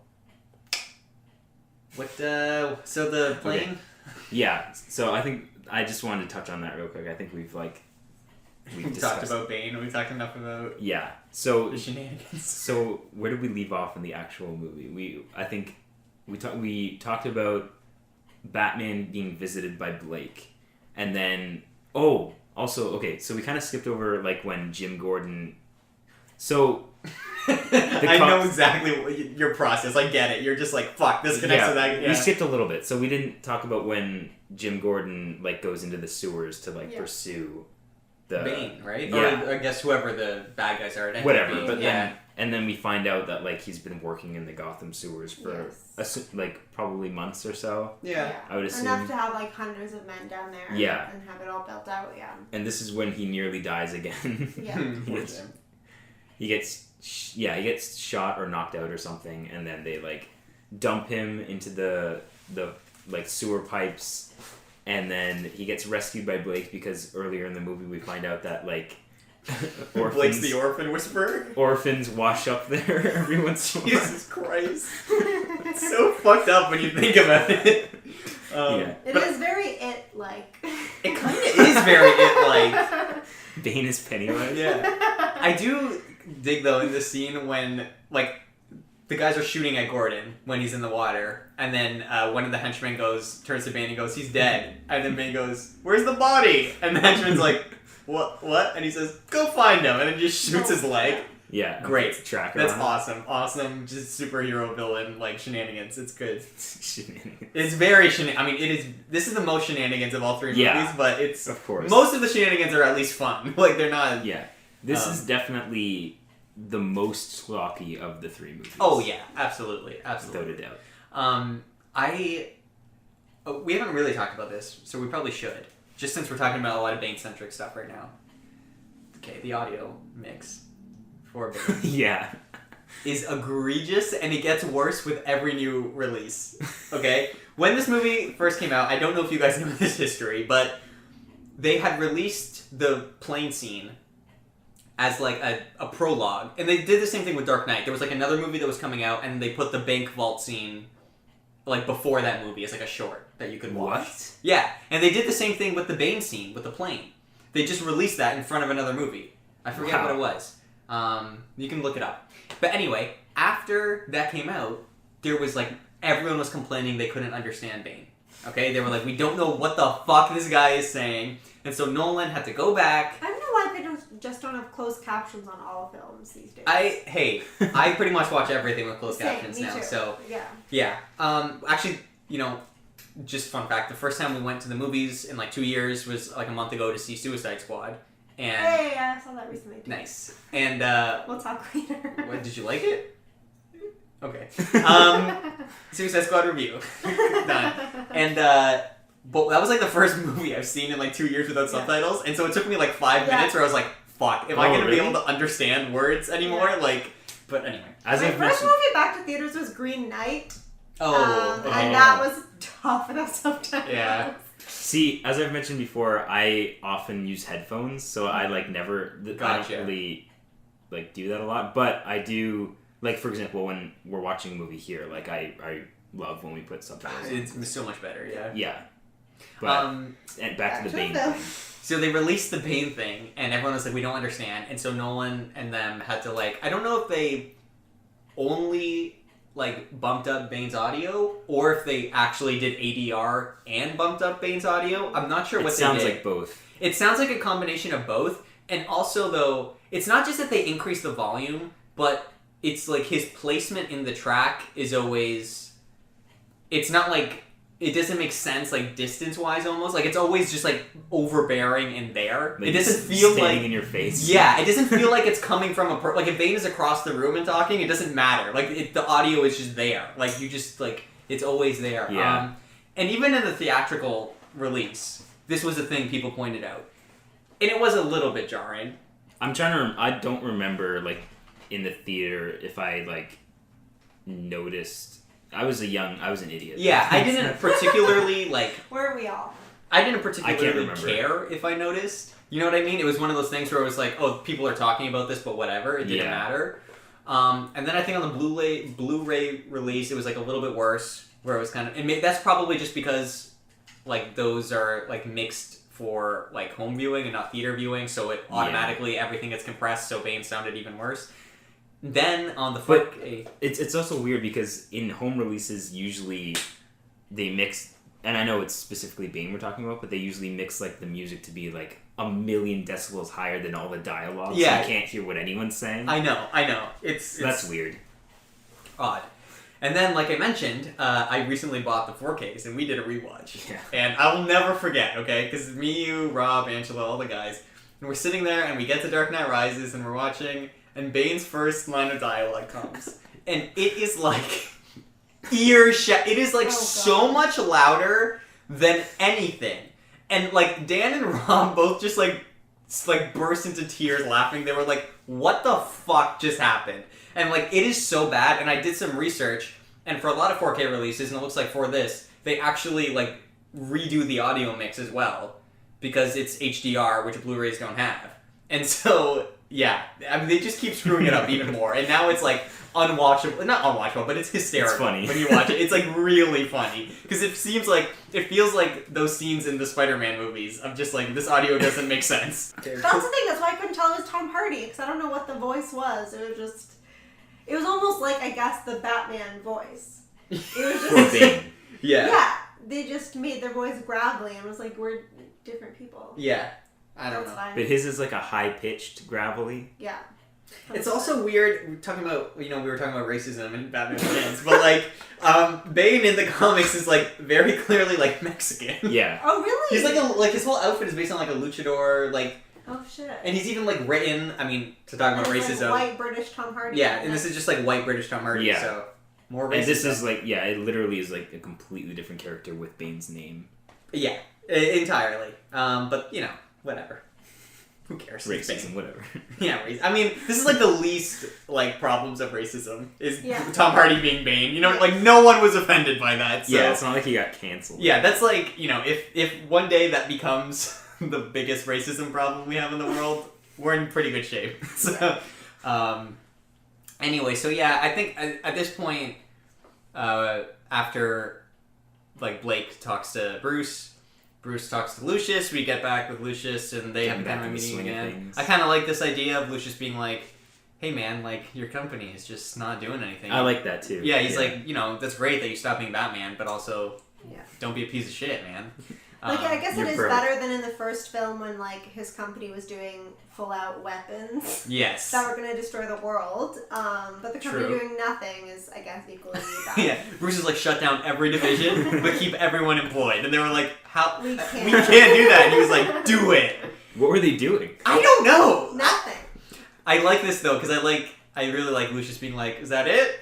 And Bruce is yep. And he's because normally this ends with an unusual request. And he's I retired. And Lucius is let me just show you some stuff. We're just fucking around. Yeah. And this is where we get introduced to the Bat. I know you have some opinions on the Bat. Oh, worst part of the movie. Now would be a good time. Worst part of the movie. The plane? Yeah, the Bat. Worst part. Okay, few things. One, the name, the Bat, stupid. Yeah, that's lame. In the comics... Why not just call it the Batwing? The Batwing. So much more sense. But no, in this, the Bat. Also, okay. I have always loved Lucius's ability to, like, never implicate himself. And always, like, dance around the idea with Bruce. Of, like, we know Lucius knows. Yeah. And everyone knows Lucius knows. Oh. But he's always, like, no, I don't need to know. You know what I mean? And he's always, like, even in Dark Knight, the sonar, like a submarine, Mr. Wayne. Like, I just love that. It's just such a fun thing. And in this, he's like, I call it the Bat. And I'm like... That's all over. That's, like, we've just completely thrown that joke out of the water, I guess. That's one thing. Two, the design... Holy fuck, is it awful. This is one of the worst looking flight ships things I have ever seen. It does not look in any way like a functioning piece of machinery. Yeah. It doesn't look like a bat. Because the Batwing's supposed to be vaguely like shaped like wings and like a bat, sort of. Well, and also like the Batman 1989 Batwing is it's the Bat logo as a plane. And it's perfect. And animation, comics, everyone has used this. This is the standard thing. It's not like the Batmobile where there is so much variation and like every person has their own like creative license with it. And I like what they do with the Batmobile in this movie. You know, some are more functional, some are more stylish, whatever. But like the Batwing is always the Batwing. And to like change it just for the sake of like, I don't know, is dumb. And then also, and I can't stress this enough, but again, like this really grounded universe that we've built. And this is such a schlocky like comic book movie in parts. With the 3,000 cops, with Bane, with everything. And now it's like, Batman has a fucking flying machine that he goes, like, flying around in the city in. And I was going to say, that's why it's not a plane. It's like, they probably felt a hovering vehicle was more, quote-unquote, realistic in this universe than for him to be flying around in a plane. But it's disappointing because the Nolan Batman logo, like his, like, that you see on like, his uniform, kind of would have made for, like, a cool plane design. Yeah, it totally would have. Just the idea of, like, always taking the Bat logo and making that the thing. Totally would have been cool. And also, like, the other vehicles were so cool. The Tumbler, so cool. The Bat Cycle, fucking rad. That thing is so cool. And this is the next iteration we get. Is this, like, thing? Yeah. This mass of black that just flies. And then also, like, it doesn't even work later. Okay. Bruce gets it. Yeah. Then decides, I'm gonna be Batman again. He talks with Alfred. Alfred is like... You can't just go be Batman, you know? You're not Batman anymore. And Bruce is like, shut up, Alfred. I'm Batman. I'm gonna go be Batman. He takes him by the collar like Falcone. Yeah. He's like, I'm Batman. Oh my god. I thought you were gonna say, like, the scene where he pulls the gun. Falcone pulls the gun on Bruce. I thought that was the scene you were referencing. Oh. I thought you were saying Bruce was gonna be like, I'm gonna have a second's hesitation of blowing your head off. Speaking of Batman 89, though, and Tim Burton, one thing we should... mention is I love the callback of Bruce and Selina at like a fancy masquerade party and like dancing with each other and that very like sexually tense but also just like Selina setting up the plot of like you have no idea like you guys live so large and everything's gonna go to shit. Like it not only works in context in this movie but that's like one of the only good scenes from Batman Returns is that scene between Michelle Pfeiffer and Michael Keaton and so to get that callback here is fun. That's cool. I just like the idea that, like, in any piece of Batman Catwoman fiction, they always need to go to a fancy party and dance together as Bruce and Selina. It's just a nice little... the masquerade is so fitting for them because they both wear those types of, like, ornate masks. Well, also, Carol, in Batman Returns, though, they go to the masquerade, but Bruce and Selina are the only ones not wearing masks because those are their real masks, because they're actually Batman and Catwoman. At least in this one, Bruce isn't wearing a mask. Yeah, Bruce isn't wearing a mask. Oh, speaking of Catwoman's mask... I think it's really clever how her, like, goggles can flip up, and it's, like, the Catwoman cowl with the ears and everything. That's a really good design. I think so, too. Everything about Catwoman I think is great. Like, not the performance, the writing, interpretation, the costume, everything. It's like, awesome. Great Catwoman. They even, like, gave her heels functionality because they have, like, blades on them. Mm-hmm. It's cool. So I guess, I know we didn't talk about it. Even in the last film, like, Joker had blades coming out of his shoes. Oh, yeah. That was a fun... shoes that are weapons. Yeah. Oh, actually, okay, real quick, not to revert back to Dark Knight, but what did you guys think of, like, in Dark Knight, Joker's, like, primary weapon seems to be like a knife. Yeah. And I know traditionally it's like a revolver, right? In the comics, like that's Joker's like signature, just a simple revolver. Yeah, I mean the thing about Joker is that, I won't even know if he uses like a gun. Yeah, it would just be like a kind of a classic revolver. Very simple thing. Very simple, but most of his stuff is so like high concept in the comics that it very rarely turns into like a one-on-one confrontation. It's always like I'm gassing everyone with a thing. But I kind of like the choice of knives just because it's like really scary and like feels like something out of a horror movie almost. It just adds another dimension to his character about like how fucked up he is. And there's that cool conversation where he's like, you know why I use a knife? Yeah. It's so good. Yeah, people reveal who they really are. Yeah, you get to savor all the emotions. Dude, anyway, I want to know how many of your friends were cowards. He's like, I know you're gonna enjoy this. I'm gonna have to try and enjoy it more. Yeah. Fucking. Can we just talk about Dark Knight again? Because it's so good. But yeah, what I was driving towards is Batman comes back as Batman, puts on a suit. Bane robs the stock exchange. Yeah. You can't rob a stock exchange. There's no money here. Really? Then why are you people here? Okay. Good line, Bane. Funny joke. Yeah. And doesn't he use Batman's prints there? Yes. Yeah. I think this is cool. How he the whole purpose of that was just to make Wayne Enterprises go, or I guess Bruce Wayne. Me too. Become like a broke. Yeah. Person. Yeah, it's fun. It's a nice little, again, going with the idea of like we're breaking every aspect of Bruce. Yes. Which again, I think maybe the Riddler would have been better, but whatever. I do like that. I like the scene in and of itself is just cool. The way they take it hostage, the way they escape, all of that. Yeah. Obviously, building up to the return of Batman. Yeah. And I liked that they had metal detectors at the stock exchange. Yes, true. But nowhere else. Nowhere else in Gotham, Nope. just at the stock exchange. There was that kind of jarring switch from day to night that's like super famous. It's pretty bad. I mean, they go underground and it is clearly like Daytime. an hour before darkness, and then they come out and pitch black. Yeah. Pretty bad. But this leads to, I think, some more stuff that just doesn't make sense after Batman shows up. I mean, when he first arrives, fucking cool, because he doesn't show up till like 40 minutes in the movie. So like you're watching this movie and you're like, man, there's no Batman, and Bruce is kind of being a pain in the ass. Then when he shows up and you get the music sting and it's like, hell yeah, he's back. And then Matthew Modine is like, get me every cop in the city. Yeah. And we're gonna get the Batman. I'm gonna do what Jim Gordon never could. I'm gonna get the Batman. And Joseph Gordon-Levitt is like the only person who's like, hey, remember those guys that just like robbed the stock exchange? Isn't that more important? Yeah. And he's like, you mean it's more important than getting the son of a bitch that killed Harvey Dent? And I'm like, 8 years. 8 fucking years, dude. Like, this guy isn't a serial killer. Yeah, like, I don't know why they were so adamant on, like, expressing that it had been 8 years. Yeah. Because it would have been more effective if they were like, this was, like, a year ago, and we're still mad at Batman. Yeah. Like, 8 years ago, that's almost a decade. No offense, but you're not still thinking about Harvey Dent's murder. Yeah, I guess they could have really, like, they could have made it a time jump, but not 8 years. Right. Or just do 10 years and have it be like, this is like the 10-year anniversary of Harvey's death, and then Batman shows up and everyone's like, what the fuck? Like, you came back, like we were just getting over this thing or whatever. But yeah, like 8 years is so specific. Like, why 8? Yeah. I don't know. Whatever. But then every cop in the city shows up and there's 10 billion police cars and they trap Batman and Batman goes into the corner, and then you get a line that makes no sense where Matthew Modine goes, see that, gentleman? He's trapped like a rat. And then the bat powers up, and then a cop goes, I think you have the wrong animal, except it doesn't look like a bat. And also, like, we are the only ones that know it's called the bat? So who is that? I never thought that was like maybe a reference. Because they, like, know it belongs to Batman. Yeah, that's how I always took it. Well, like, I never thought he was referencing the vehicle, just like Batman himself. But if it looked like a Batman vehicle... Yeah, I mean, shaped that like would a bat. cooler. Would have been a lot. It would have been like, hey, look at that bat-shaped plane. I feel like in the script that line was written a long time before they knew what the thing was going to look like, and the writer just assumed, oh yeah, it's the bat wing. It's going to look like the bat wing, so that line will be good. And then you get to the movie and it's just a rectangle. It's a flying rectangle, and they're like, "Drop!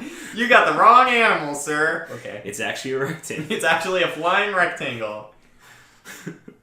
I do like the moment though. It's a cool moment. Yeah, I like the reveal because it kind of calls back to it begins, I think, where where Gordon's like, I'll get my car, and he's like, I brought mine, and then the headlights go on. It's like the same sort of thing. That is a really cool moment. Yeah. He's like, you brought yours, and he turns, and the headlights on. He's like, I gotta get me one of those. Oh, Batman Begins. I'm gonna rewatch that. So good. Anyway, so now we get into a bunch of stuff that we already kind of talked about. Sorta. Batman is broke because of the stock exchange. He, like, talks with Blake and is like, yes, I am Batman, and starts giving him Batman wisdom. He's like, why'd you wear the mask? Well, you see, I wore the mask because then the people you care about can't get hurt. Except Rachel, who is, like, the only person I cared about who got hurt.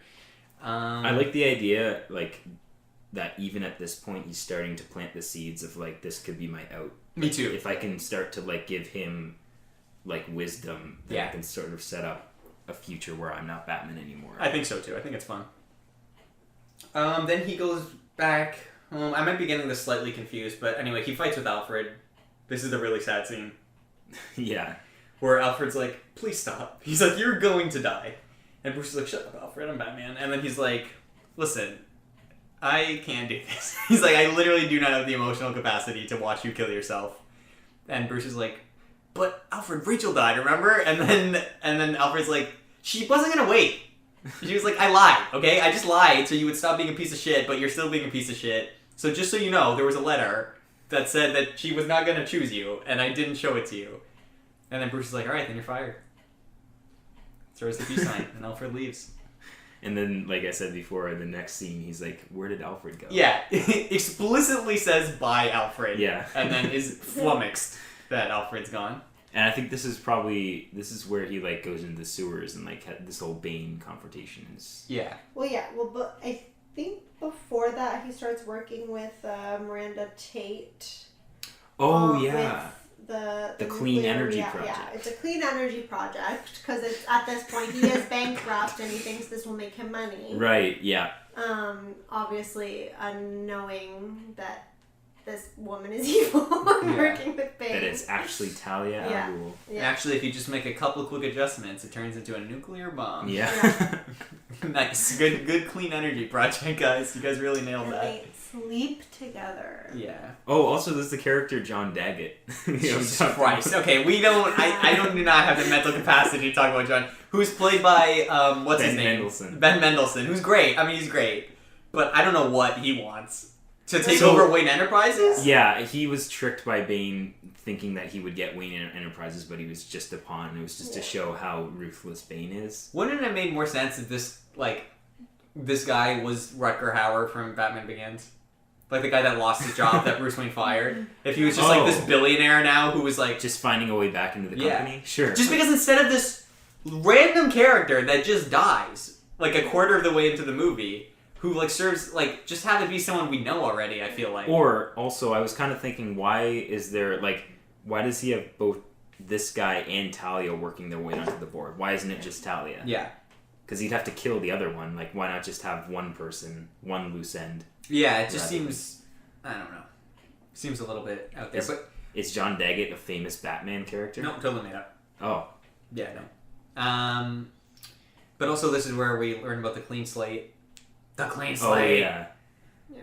Which is real, isn't real. Do we find out? Well, they present it as being real. He hands her, like, a physical thing. because Batman seems to think he has it.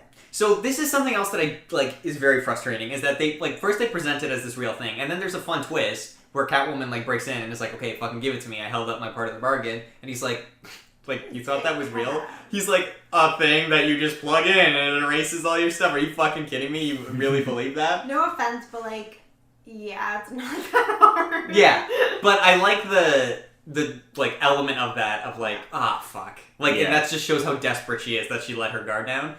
And then, inexplicably, in the third act, Bruce is like, you don't have to run away, you could start a new life. And she's like, how? And he's like, oh yeah, the clean slate? Yeah, I bought that, I have it, here. And she's like, okay, cool. And then it was a limited release. I bought one of only 500 units sold. Yeah, it's a weird. It's a nice little weird. Is he saying he bought out that project and absorbed it through Wayne Enterprises? Maybe. I think so. I think so, but what? Why? Because it doesn't really come back in a meaningful way. It doesn't come back, and also he and her end up just going to live a life together anyway. Yeah. So I feel like it would have been better if they left it as a non-existent thing. Yeah, sure. Because then it also makes it seem like she's only staying for herself. Yeah. Because she isn't gonna help him until he says, like, this thing is real and you totally could have a new life. So it like, takes away, like, her a little bit anyway, like, making a, like, character choice in, like, an emotional way of, like, yeah, like, you've convinced me to be a part of your cause, and it's more like, okay, this piece of technology does exist, so I guess I don't have to be a total asshole anymore? Yeah. But, I don't know. But doesn't he... Okay, so there's this scene where he hands her a USB stick. And isn't that him giving it to her already? Yeah. So she already has it.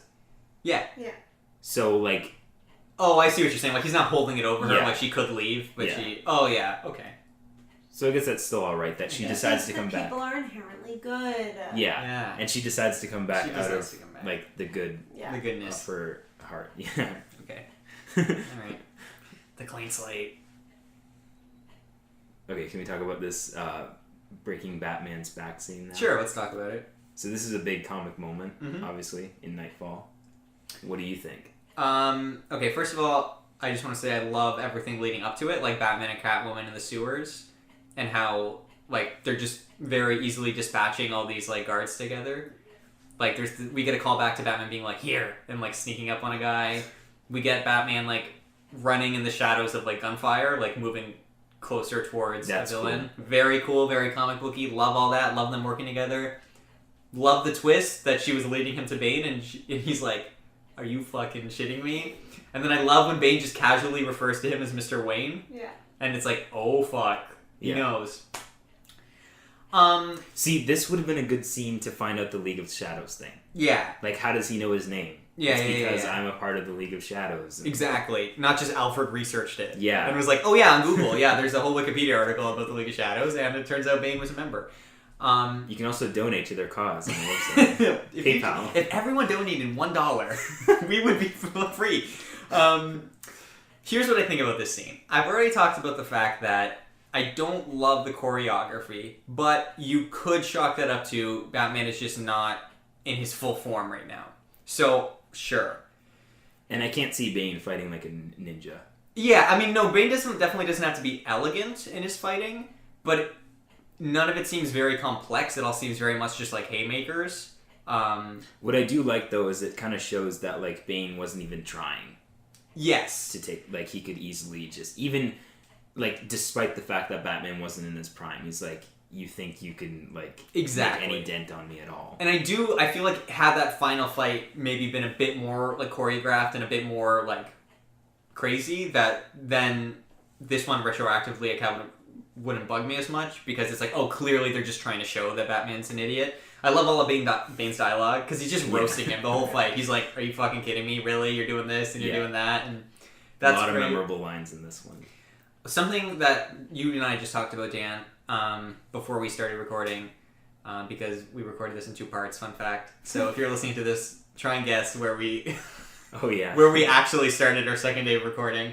But in the comics, the fight happens in the Batcave, which I just think is a bit more personal, because, like, Bruce is home and relaxed, and Bane is just there, and it's like, what the fuck, you know who I am? And then Bane just fucks him up in his own home, which I think is, more crazy, and, like, yeah. So the fact that it just kind of happens in Bane's lair in the sewer is fine, it's whatever, but I think it lacks a little bit of just the shock value of, like, taking everything you love. But also, we just saw Wayne Manor destroyed in Batman Begins, so maybe that was the idea of, like, we can't destroy Wayne Manor again, like, we just rebuilt it. Yeah, well, they didn't even have to destroy it, though, even just him fighting him in his own Batcave. And I also just feel like visually, the Batcave would have looked cooler, because it's very, like, dark, with, like, harsh lights. Similar. They are similar. Like, the sewers have, I feel like, a more of, like, a brownish palette to them in some parts, whereas the Batcave is very just, like, black and white. But they're similar. They're dark. I do, though, obviously, then you get to the back break, which is just, like, iconic. Yeah. I love that. I love that we get a nice full-frame shot of Bane doing it. Awesome. I was going to ask, do you like how it's shot? Yeah, I think it's shot really well. It's not too explicit to where...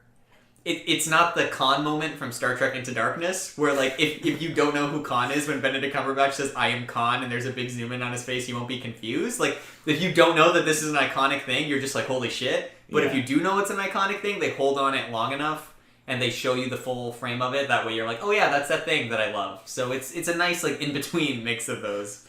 Yeah, overall I do like this scene, but it's more I think of like. Again, with what happens at the final fight, that it kind of taints it a little bit for me. But overall, pretty solid. And then basically from this point on, Bruce spends like the majority of the rest of the movie in an underground prison. Yeah. So even at the end of this fight scene, having the entire like army release explosives that lead to his whole stock of weapons and armory and vehicles was wild. I love that. That was sick. Yeah, it was cool to reveal the location, of their underground lair. Yeah. That was cool. Yeah. That was neat. It's cool. So speaking of that, and since we were just talking about the Batcave, I think it could have also been cool if Bruce had stockpiled all that shit in his Batcave, and then when Bane breaks in, they literally steal it from him, like they raid the Batcave. But either way, I mean, it works. You get the same idea either way. And yeah. Here's a question, though. If at that point they had already taken over Wayne Enterprises, why did they need to blow a hole into the stockroom? Great question. Because they would have had access to it, right? Great question, Dan.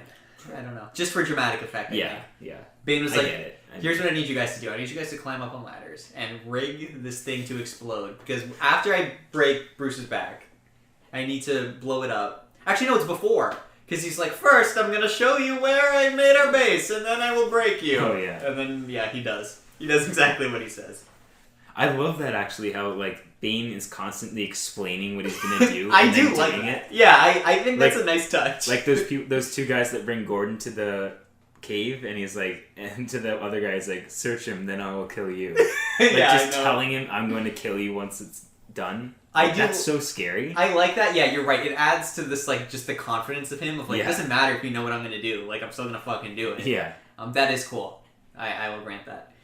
Like you said, then we go to the underground cave stuff. The prison, which, I like all the character stuff for Bruce here. I think it's some of my favorite stuff in the movie, so. I know it was a big thing that most of this movie is Bruce and not Batman, but I really don't care. Like, I like the development that he gets in the cave.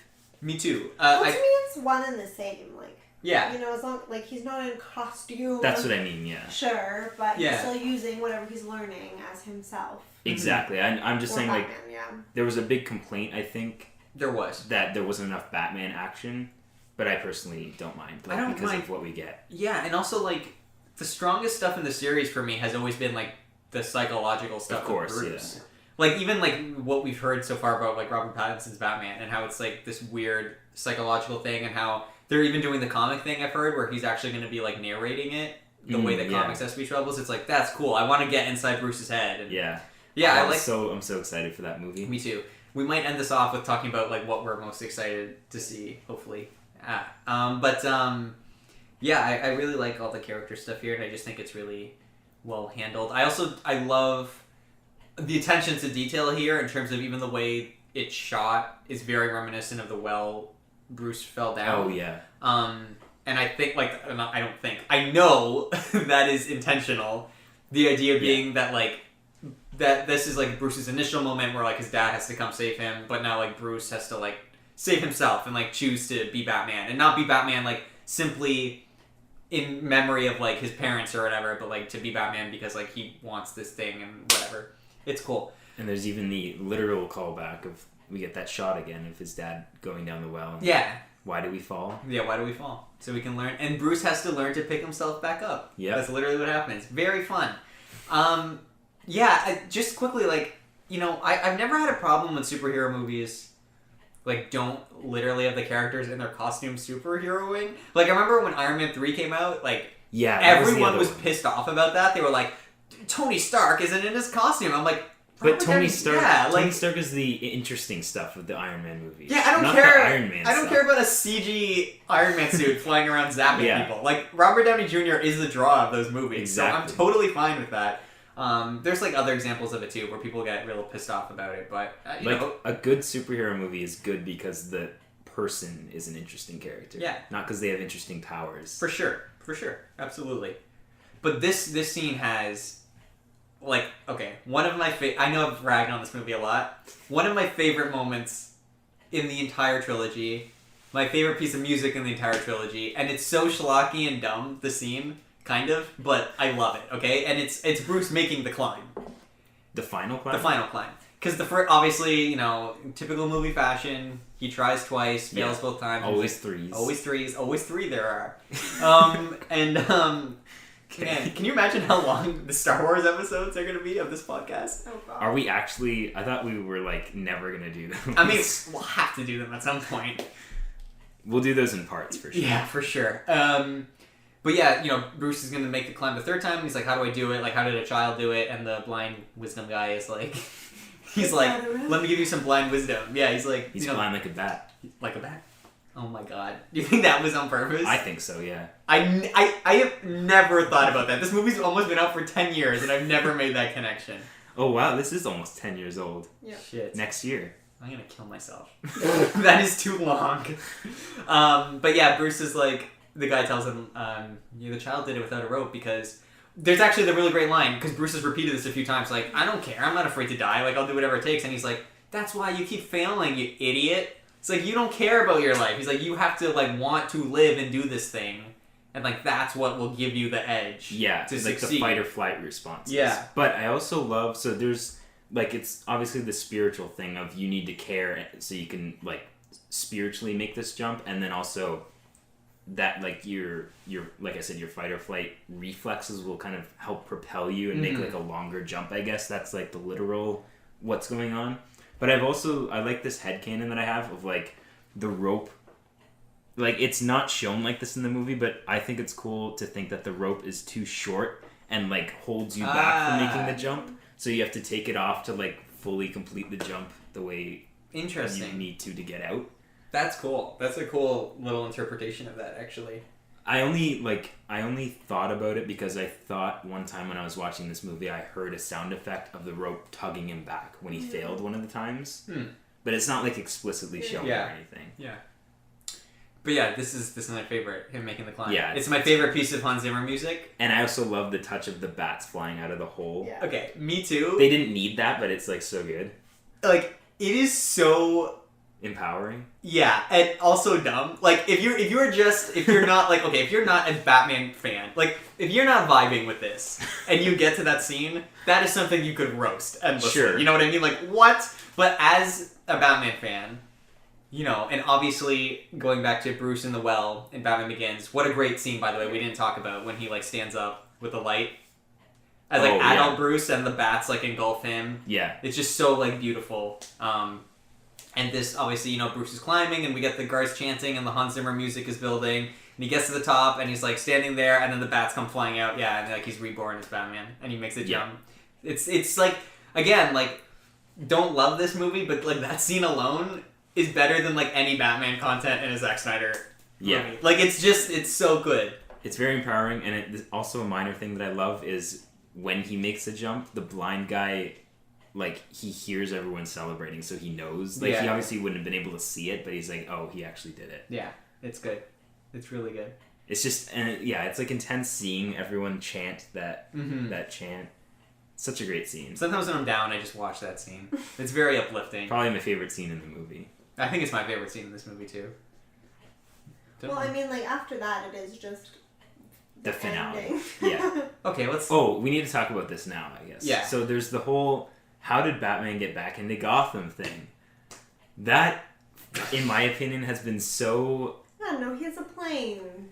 But he also... buys a plane ticket, who cares? Yeah, I know. Who cares? And also, like, those Special Forces guys sneak their way into the city.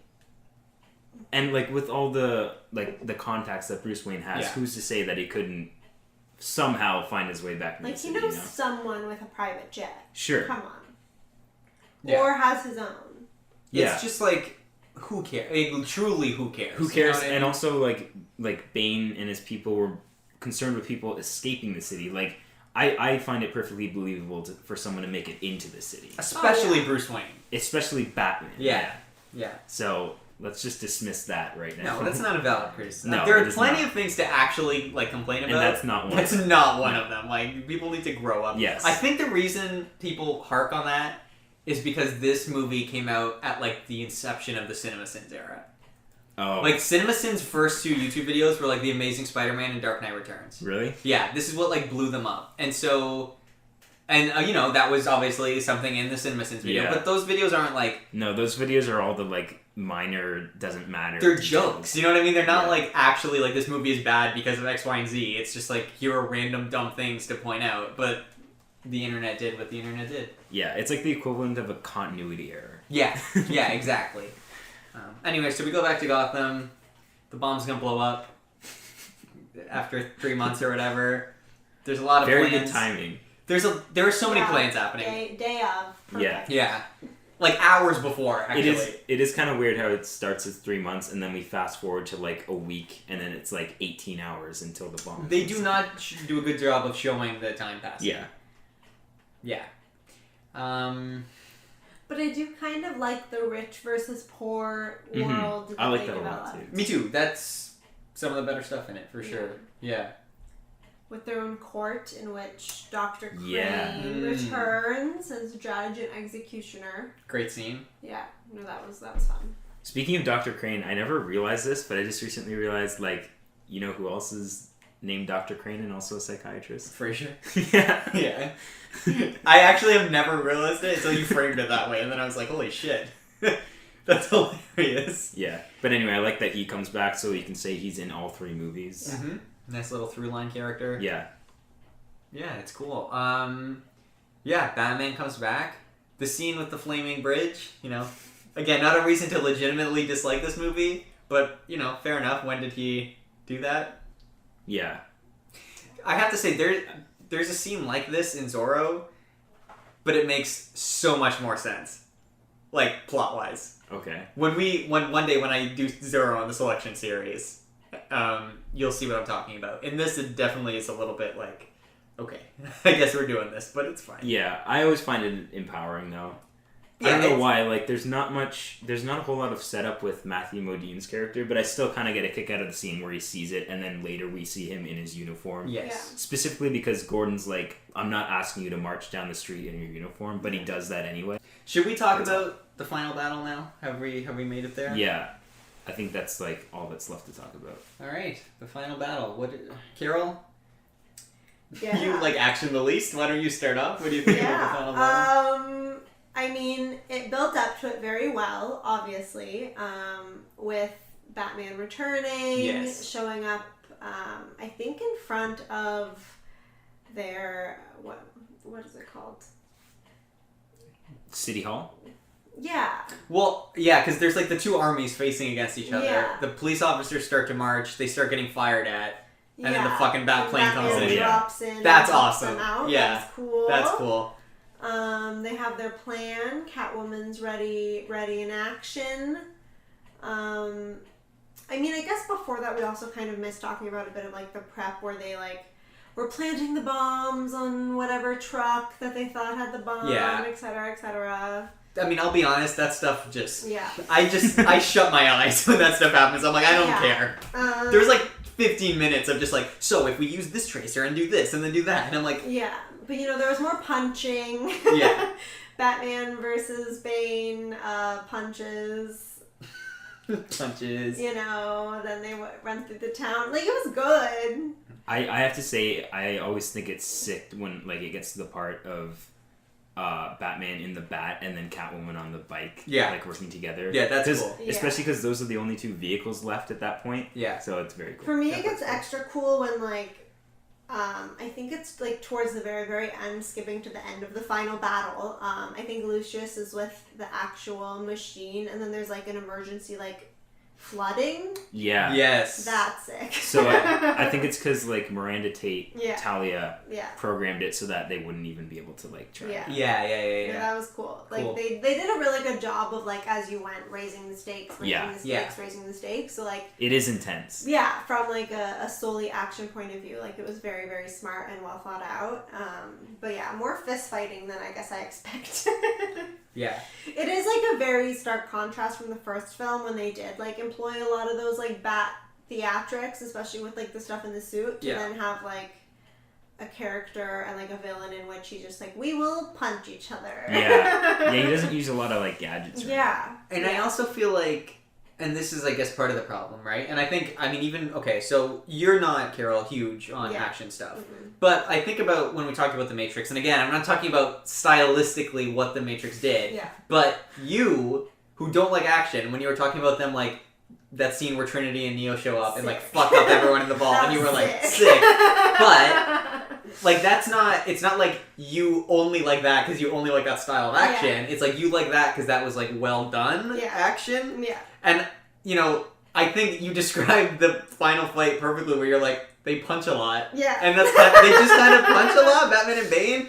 And hey, no one did a cool, like, handless cartwheel. There is not in it. There's nothing, but there's also just nothing like, again, okay, if you're going to have this movie be all about the physicality of it, like, this final fight, like, has to be, like, intense. Incredible. Yeah. And also, and Dan, you said, like, he doesn't even use gadgets or anything. You know, there was a similar theme in the Dark Knight Returns comic of, like, Batman, old man Batman, going up against this guy who fucks him up. Yeah. And when they have a rematch, Batman specifically has to, like, use, like, other things other than, like, physical force because he knows he can't beat this guy. And what kind of sucks about this fight is that Batman comes back and is just like, now that I am spiritually, like, Batman again, now that the bats flew around me and I jumped out of the cave, like, I am going to be a physical match for you. Whereas I feel like the more interesting thing would have been, like, him understanding that, no, like, Alfred's right. Like, Bane is younger than me. I am, in this universe, quote-unquote, old now. Especially since he just had his back broken. Yeah. So, like, I just would have liked a bit more, like, strategy on Batman's part, as opposed to just, no, I came back to stop you, and then we're just gonna, and just, like, do this weird, I don't know. One thing I do love about this finale fight, though, is that it takes place in the day. Mm. And this is because, like, it's the only, I think, fight in this trilogy that's, like, a daytime fight. Yeah. And I think it shows a good evolution of he doesn't need to hide in the night anymore because Gotham is taking over as Batman. Yeah. Like, Batman is becoming a people rather than a person. Asgard is a people. Yeah. That's what that reminded me of. But exactly. Yeah, you're totally right. That is what's happening. So I like that it's now, like, the daytime fight just sort of represents that, like, it's not vigilante work anymore. It's what Gotham is becoming. So, because I younger me had a problem with that. The daytime of it? I'm like, why is this fight in the day? Yeah. But I wasn't obviously cueing into these, like, subtextual things. Sure. Yeah, I don't know if I mind it being in the day for your, like, what you're saying in terms of just the subtext of it.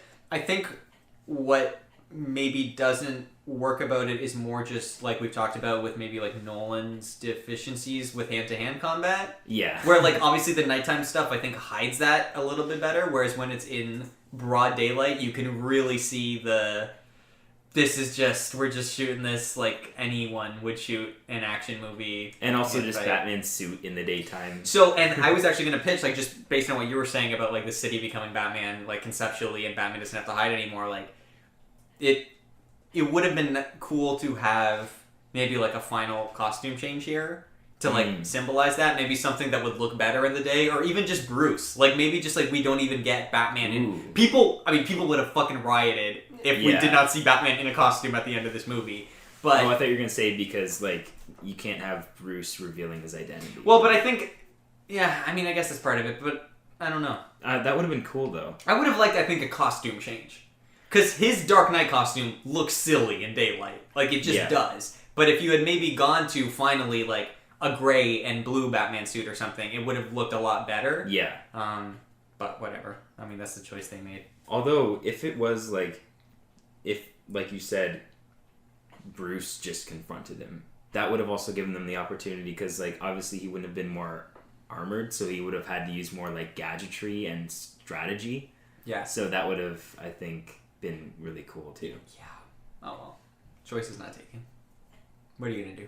It's fine. It's fine. Yeah. It's not like, I mean, again, like, especially me, I've like shit talked a lot of this, but ultimately, like, it's all fine. It's not other. You do still watch them every year. Yeah. Sure. I will say though, I have never been like, I want to watch a Batman movie, let me put in Dark Knight Rises. Ever. Oh, no. Like, I never watch it by itself either. I've only ever watched this in context of watching the entire trilogy. Yeah. And actually, I would say, stick with me here, because I'm not talking about quality, and I need you guys to understand that. But if I am in a mood to watch if I'm like, I want to watch Batman content, like, my top 3 would be Begins, Dark Knight, and probably Batman 89.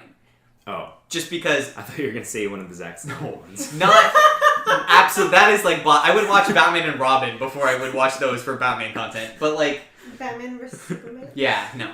Not... And again, not quality, obviously. Rises is better than Batman 89. But just in terms of like when I watch Batman 89, like I feel more like I'm watching a Batman thing. Yeah. Whereas this feels more like a Christopher Nolan thing that has a guy named Batman in it. With like some cool character stuff. Right. But yeah, I would never watch it on its own. It's an end to the trilogy. Like... Yeah, like, I don't even know if I'd watch Dark Knight on its own, to be honest. Like, usually when I'm in the mood for these, I'm in the mood for the whole series. Gotcha. So, that could be why, like, not because of any individual movie, but I just want the entire, like, story. I feel like if I've ever been like, oh, I kind of want to watch Dark Knight, I'm always like, well, might as well watch Begins first. Exactly. Why not? You know what I mean? That's like my thought process. Yeah. And then you watch 2, and then you're like, 3. Might as well finish it. Might as well see where it all ends. Oh yeah, once you start, you can't just end on Dark Knight. Yeah.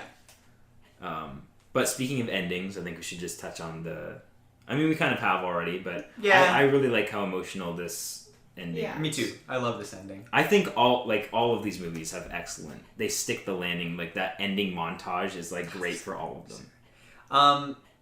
Yeah, I do too. I have a question, but we'll get to that after we finish talking about. Well, what's the question? Okay, which one's your favorite ending? Oh, of the 3. Okay, I got to think about this for a minute. I do too. Okay, let's talk this out. Okay. It's not Rises, but I love Rises. Yeah, but mine isn't Rises either, but it's awesome. The other 2 are so perfect. See, for me, I think Rises might top Begins for endings. Because I'm a sucker for, like a dramatic ending. But also I'm influenced by this latest rewatch in which I was about to get my period. So I was fully sobbing my eyes out at the end. Okay, nice. So I'm putting that out there as a caveat. Sure. Okay. So are you saying Rises is your favorite? Or are you still thinking about it? Rises beats Begins, but I'm still debating what comes first between Rises and, The Dark Knight. Okay. So. I will go first. Okay, go ahead. I think mine might be Rises. I think Begins has an amazing ending. Very, taken directly from a comic book. So hype. Sets up the next movie. Absolutely. But, I will never, regain just the pure adrenaline rush of, watching The Dark Knight in theaters for the first time with that ending of, Batman going into the night. That is, one of my, top 5 movie-going experiences of just the movie ended and everyone in the theater just started clapping. And I was like, holy fuck, what did I just watch? This was, a life-changing experience for me. And I also think of the 3, Begins gets me hype, and Rises is very, emotionally satisfying, where I'm I feel good about this. But The Dark Knight is the one that, genuinely makes me emotional as, a Batman fan, where I'm oh my god, they fucking did it. Every time I watch it, I'm holy shit, this just, hits all the things for me. So mine, I'm gonna say, is Dark Knight. Okay, well, this is perfect, because mine is Begins. So we actually have one of each. Nice. For me, like you were saying with the adrenaline rush, yeah, I get that with the Begins one. I cannot get over the dialogue in that It's scene. so good. It's so good. And the chemistry between Gordon and Bruce. And just the setup with the Joker and, I never thanked you. Never have to. And just the, like what we were talking about with, like, what about escalation? Yeah. And how that leads into the Joker thing. Yeah. Oh. It's great. It's really and great. And that's the reveal of, like, the bat symbol.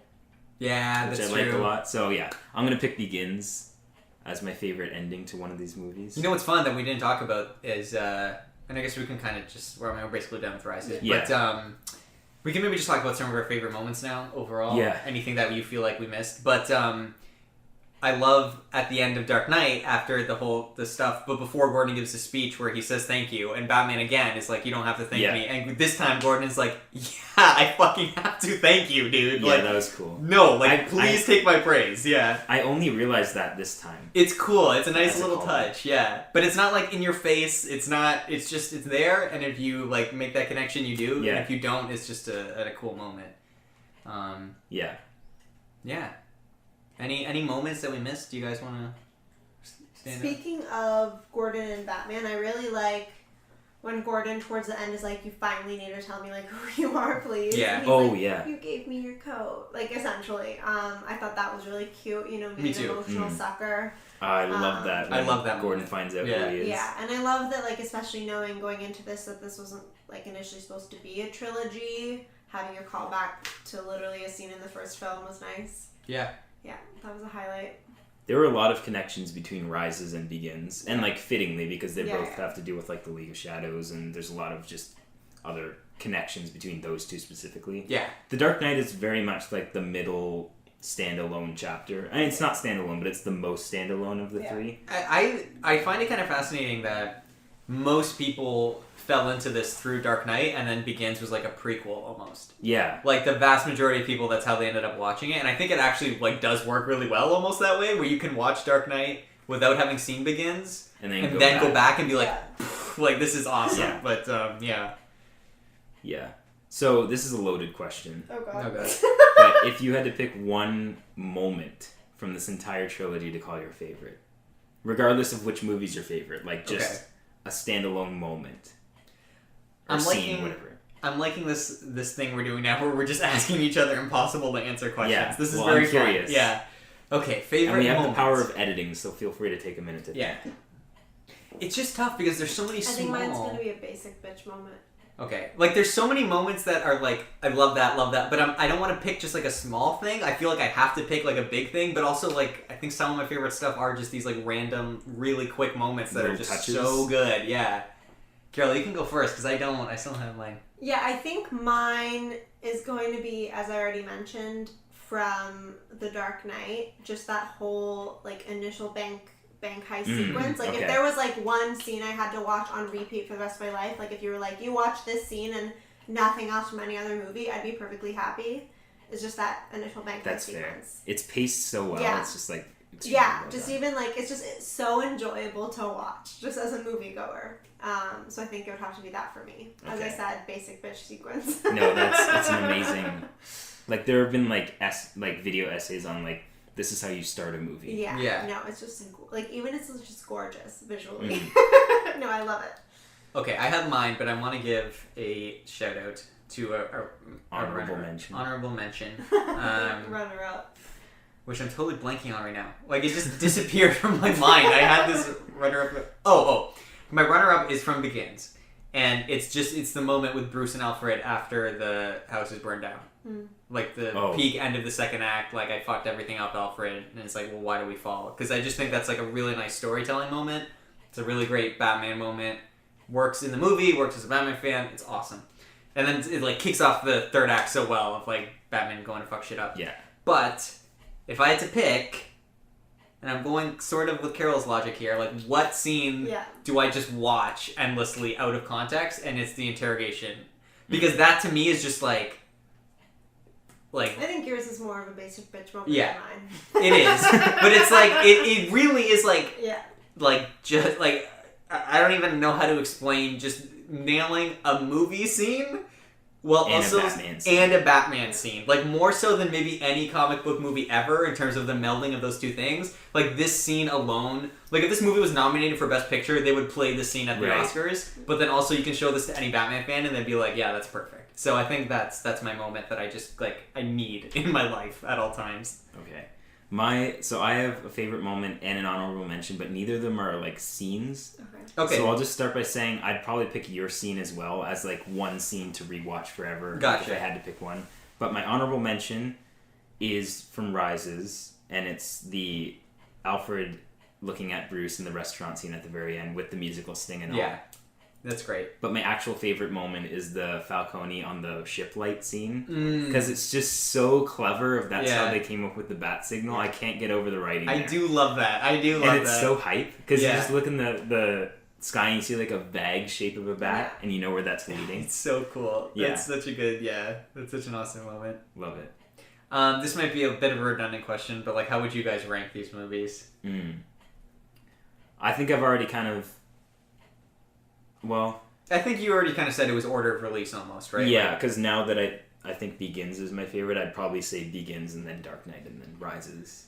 I think I gotta go Dark Knight, Begins, and Rises, but with every passing year, Begins gets closer for me. I think I'm in the exact same place as Marco. Okay. Yeah. Okay, great. Glad we all agree on that. Alright, good episode, bye. Alright, peace. Okay, guys, so I think we've talked about this trilogy to death, unless you guys have anything else. I think I've made all the major points that I wanted to. I just want to quickly say, obviously, talking about this Batman stuff, what are our very quick, hopes for, obviously, Robert Pattinson Batman? We've seen one trailer, lots of the news we hear looks great. In terms of, I remember when they, announced they were making more live-action Batman stuff, I was kind of what's even the point after the Nolan movies? That is true. But, we talked about... I thought you were going to say, after the Zack Snyder stuff. Oh, well... I mean, even when they were doing the Zack Snyder stuff... No, at that point, it was what is the point? Yeah. At this point, it's why? Yeah. Yeah, because also... They just don't want to redeem themselves. Yes. So Rises was in 2012, and then we got a Batman 4 years later. Yeah. Well, also, Man of Steel was in 2013. And that was setting up a cinematic universe. Clearly. And everyone was so these are going to be connected, right? Christopher Nolan is producing them, right? And then they were no. But I'm glad that this is don't taint the Dark Knight trilogy. Yeah. But I think especially for me from the Batman perspective, obviously going back and watching these movies, it's I guess there is stuff that I would be excited to see done differently, as close to perfect as these movies are. So is there anything in particular that stands out for you guys you would love to see in Pattinson movies? Kravitz. Just Zoe Kravitz? Zoe Kravitz. Also, I don't know, as a non-comic book person, I'd like to see, a storyline that we haven't seen in... for me specifically, the Nolan trilogy, because that's the one I've, watched the most. Yeah. I guess I don't mind if they revisit something from, the oldies. Yeah. The greatest hits. The pearls, the well. But yeah, no, it would be nice to see something, totally new. And, as we did a whole bonus episode on it, spoiler if you want to hear us talk more in depth. But yeah, it would be nice to see, as you said, it seems like they will do something a bit more unique. Yeah. That kind of leads into what I was going to say, where... I'm really excited to get this, iteration of the Riddler, because we haven't had one since the Jim Carrey Riddler. Awful, yeah. Yeah. So I'm super excited for that, especially because it seems to be based a lot on, the Riddler of the Arkham games, that sort of tone. And also, just speaking of tone, I'm super hopeful that, it's possible this movie, from what we've seen, could nail a Batman movie tone better than any Batman movie we've, yet received. Yeah. So I'm really holding out on that, in the sense that it looks perfectly dark enough as a Batman movie, but not Zack Snyder edgy, and not I've used the word bureaucratic so much on this episode, but not in that sense as well. You know what more I'm saying? Stylized. Or yes. Yeah. That I guess basically that's what I'm trying to say. Mine is threefold. It's two things I want, one thing I don't. Okay. So, one, totally with you, I want a more stylized universe. I totally understand this needing to be set in the real world after the movies they were following. We need to completely hit the ground again with that, and it's just a drama movie where someone dresses like a bat. But I want the more Arkham style of the world can feel weird, the characters can grow and become more comic booky, and we can have more of an MCU melding of comic book stuff with still feeling practical. So I want that, because that's something we did not get in these movies. 2, I want like smart Batman detective stuff because like each one of these movies has like a scene where we get that, but they're also very confusing. I'll be honest, I still don't know what's happening in The Dark Knight with the bullet. He gets the gel and he shoots the thing and the thing and after all of these viewings, I've only now kind of put together what he's doing there. Okay. So real quick, we'll get back to what you're saying. Yeah. So for that bullet thing, he's taken the brick that the bullet shattered in, right? Okay. And he's using ballistics to figure out how the pieces would fit back together. So then he takes the pieces to Lucius Fox and puts the physical thing back together so they can see the thumbprint. But I've only just now understood what's happening. But why does he like shoot more bullets? Oh, to see how they break. Yes. So then he can put it back together. Because different size bullets break differently. But it's still kind of sketchy. Like, why would, like, if that size bullet that he shoots broke that way, you can't guarantee that it broke the exact same way. That's a bit sketchy. But I think that's what they're going for. Okay, that makes sense. Yeah, I'm down for more of a like Sherlock Holmes Batman. Yeah, of just like analyzing shit and being like this clue and that clue. And I think with the Riddler, we're probably gonna get that. I want.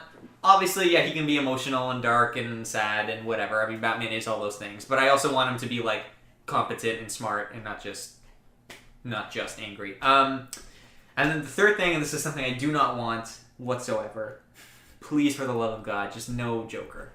Oh, yeah. Yeah. Don't need it. We, like, even Joaquin Phoenix, like, Joker movie, I was very adamant against, like, I do not want this to be a thing. I'm glad it was a thing because it was different enough to where it doesn't, like, I think... You don't compare it to Dark Knight because it's a totally different thing. Yeah. But I think to have, like, a movie where Batman and Joker are fighting again... In continuity. And it's, like, I don't know. Like, I just... Like, they nailed that so well. And there's so many other cool Batman villains. Yeah. Like, I don't need it. Do Riddler. Do fucking... A good version of Talia al Ghul. Do... Literally anyone. There's so many cool people. Like, you don't... And I think with this, we're probably going to get more of that and less of Joker. Hopefully. Although there are people in Joker makeup in the trailer. I was going to say there is that. But that could also be, like, this movie's interpretation of that. Of, like, the idea of the Joker just being, like, maybe a gang in Gotham City. And there isn't actually a Joker character. At least not yet. Maybe we build up to that down the line. But... Yeah, I was going to say, like... Especially not for this first movie, but I'd be interested if this, provided this movie ends up being good. Yeah, which probably it looks like it probably will. But I would be interested maybe down the line, maybe even like the last movie of this. Me too. Finally seeing a Joker, because I do feel a Joker is a very necessary part of any Batman universe. Yeah. Like just because of how tied together, foiling they are. You need that, like. Not right away, but eventually. But like you said, in this first movie, don't even try to tackle that. There's too much on the plate already. Build the universe up. Let's establish some stuff. Let's build the characters, and then we can get a Joker, and we'll see what happens there. But yeah, I don't want it right now. Even in the Nolan universe, it would have been. It's kind of too bad that they went into Joker like on the second movie. Like that would have been a great final movie thing to do. I think in retrospect, it works just in terms of the framing of, like, first adventure, quintessential adventure, last adventure. But, you know, that was never the intention. So, But I think, like, in retrospect, it works. But I know what you mean. I kind of like the idea of, let's, like, build the universe a little bit and then throw the Joker in there and see what happens. Yeah. As opposed to, Joker just... Has anyone ever asked Christopher Nolan what he would have done if he had known it was a trilogy going into it? I don't think so. Because that would be interesting. See, like I said, like it's only recently that I even found out that it wasn't supposed to be. Well, I just found out today, or I mean, last recording. But Nolan. I feel like if anyone asked, he would have just been like, "Well, actually, you know, we were just focused on making one good movie." Yeah. And then he would have been like, "Okay, but what would you have done?" And he would have been like, "Well, actually, my brain doesn't work that way." And I'm like, "Okay, Chris, whatever you say." I don't know why you have a British accent, even though you're from Chicago, but whatever. He's from Chicago? That's why these movies were shot in Chicago. He's famously from American? Chicago. Yes! What the hell? His brother, Jonathan Nolan, does not have a British accent. Oh. Does Chris have one? Yes! He definitely has an accent. That's why I always thought he was British. That's suspicious. It's very suspicious. I wonder if it's fake. What a catfish. Yeah.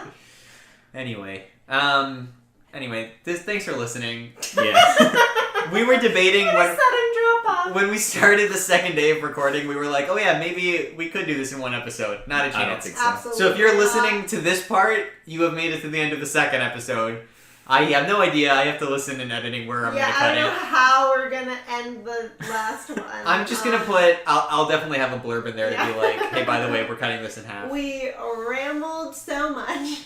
But, it's good. This cut is going to be about 5 hours. Are you serious? It's at 2:15 right now. So it's for gonna this be- part alone. Yeah. It's going to be about 2.5 each then. Yeah. There's stuff That'll like split that. pretty nicely. Yeah. But, I think it's nice. We've, besides that bonus episode, not really talked about Batman. Yeah. Finally. And, it's a big thing for me. So, like I said, this was like something I've been looking forward to. I'm glad you guys put up with this. I had a great time. I love this series as well. Yeah. Not to the degree that, like, Marco's a Batman aficionado, but... Right. Well, most people aren't. Hey, this was a lot more enjoyable than watching, Spider-Man. Batman versus Superman, all that jazz. How would you compare it to the Sam Raimi trilogy? Oh, God. I think that trilogy is more enjoyable. Just because they're so silly. Ironic. Yeah. I mean, not legitimately, but just like... I disagree. Carol, you just have to give it time. The more you watch it, it grows on you. Talk to me in a year. Yeah. We'll see. We'll talk to you after Tobey Maguire shows up in Spider-Man No Way Home, and then maybe you'll. Then I'll need a rewatch. Yeah. Should we tease what our next thing is gonna be? It's cats. It's cats. All right, see ya. Yeah, we are gonna get very drunk. I think it'll be our first truly drunk episode. Yeah. I'm just super glad that this is one that we get to record together, and we're also gonna watch the movie together. Yeah. And drink together. And then record right after. So this should be very drink interesting. milk. It should be truly whimsical. Did you say we should drink milk? Yeah. Yeah. Oh boy. Yeah, thanks for listening as per usual, everyone. As you know, social media, we're on Instagram. And if you're listening to this, depending where you're listening, you might not know that you could also listen on YouTube or Spotify or Apple Podcasts. Those are probably the main ones. But if you just look us up on Anchor, we're on various podcast services. You can get all those links from our Instagram. Thank you again. This has been very long, but Batman. Yeah. Do it for It's Batman. important You stuff. can listen to it in pieces. Yeah, It's and also, fine. You won't be mad. This is our first time recording in one room, so gotta make the most of Had to it. take advantage of it. Yeah. Anyway, thanks for being here, guys. Thank you. Thanks. Bye. Go watch Gilmore Girls now.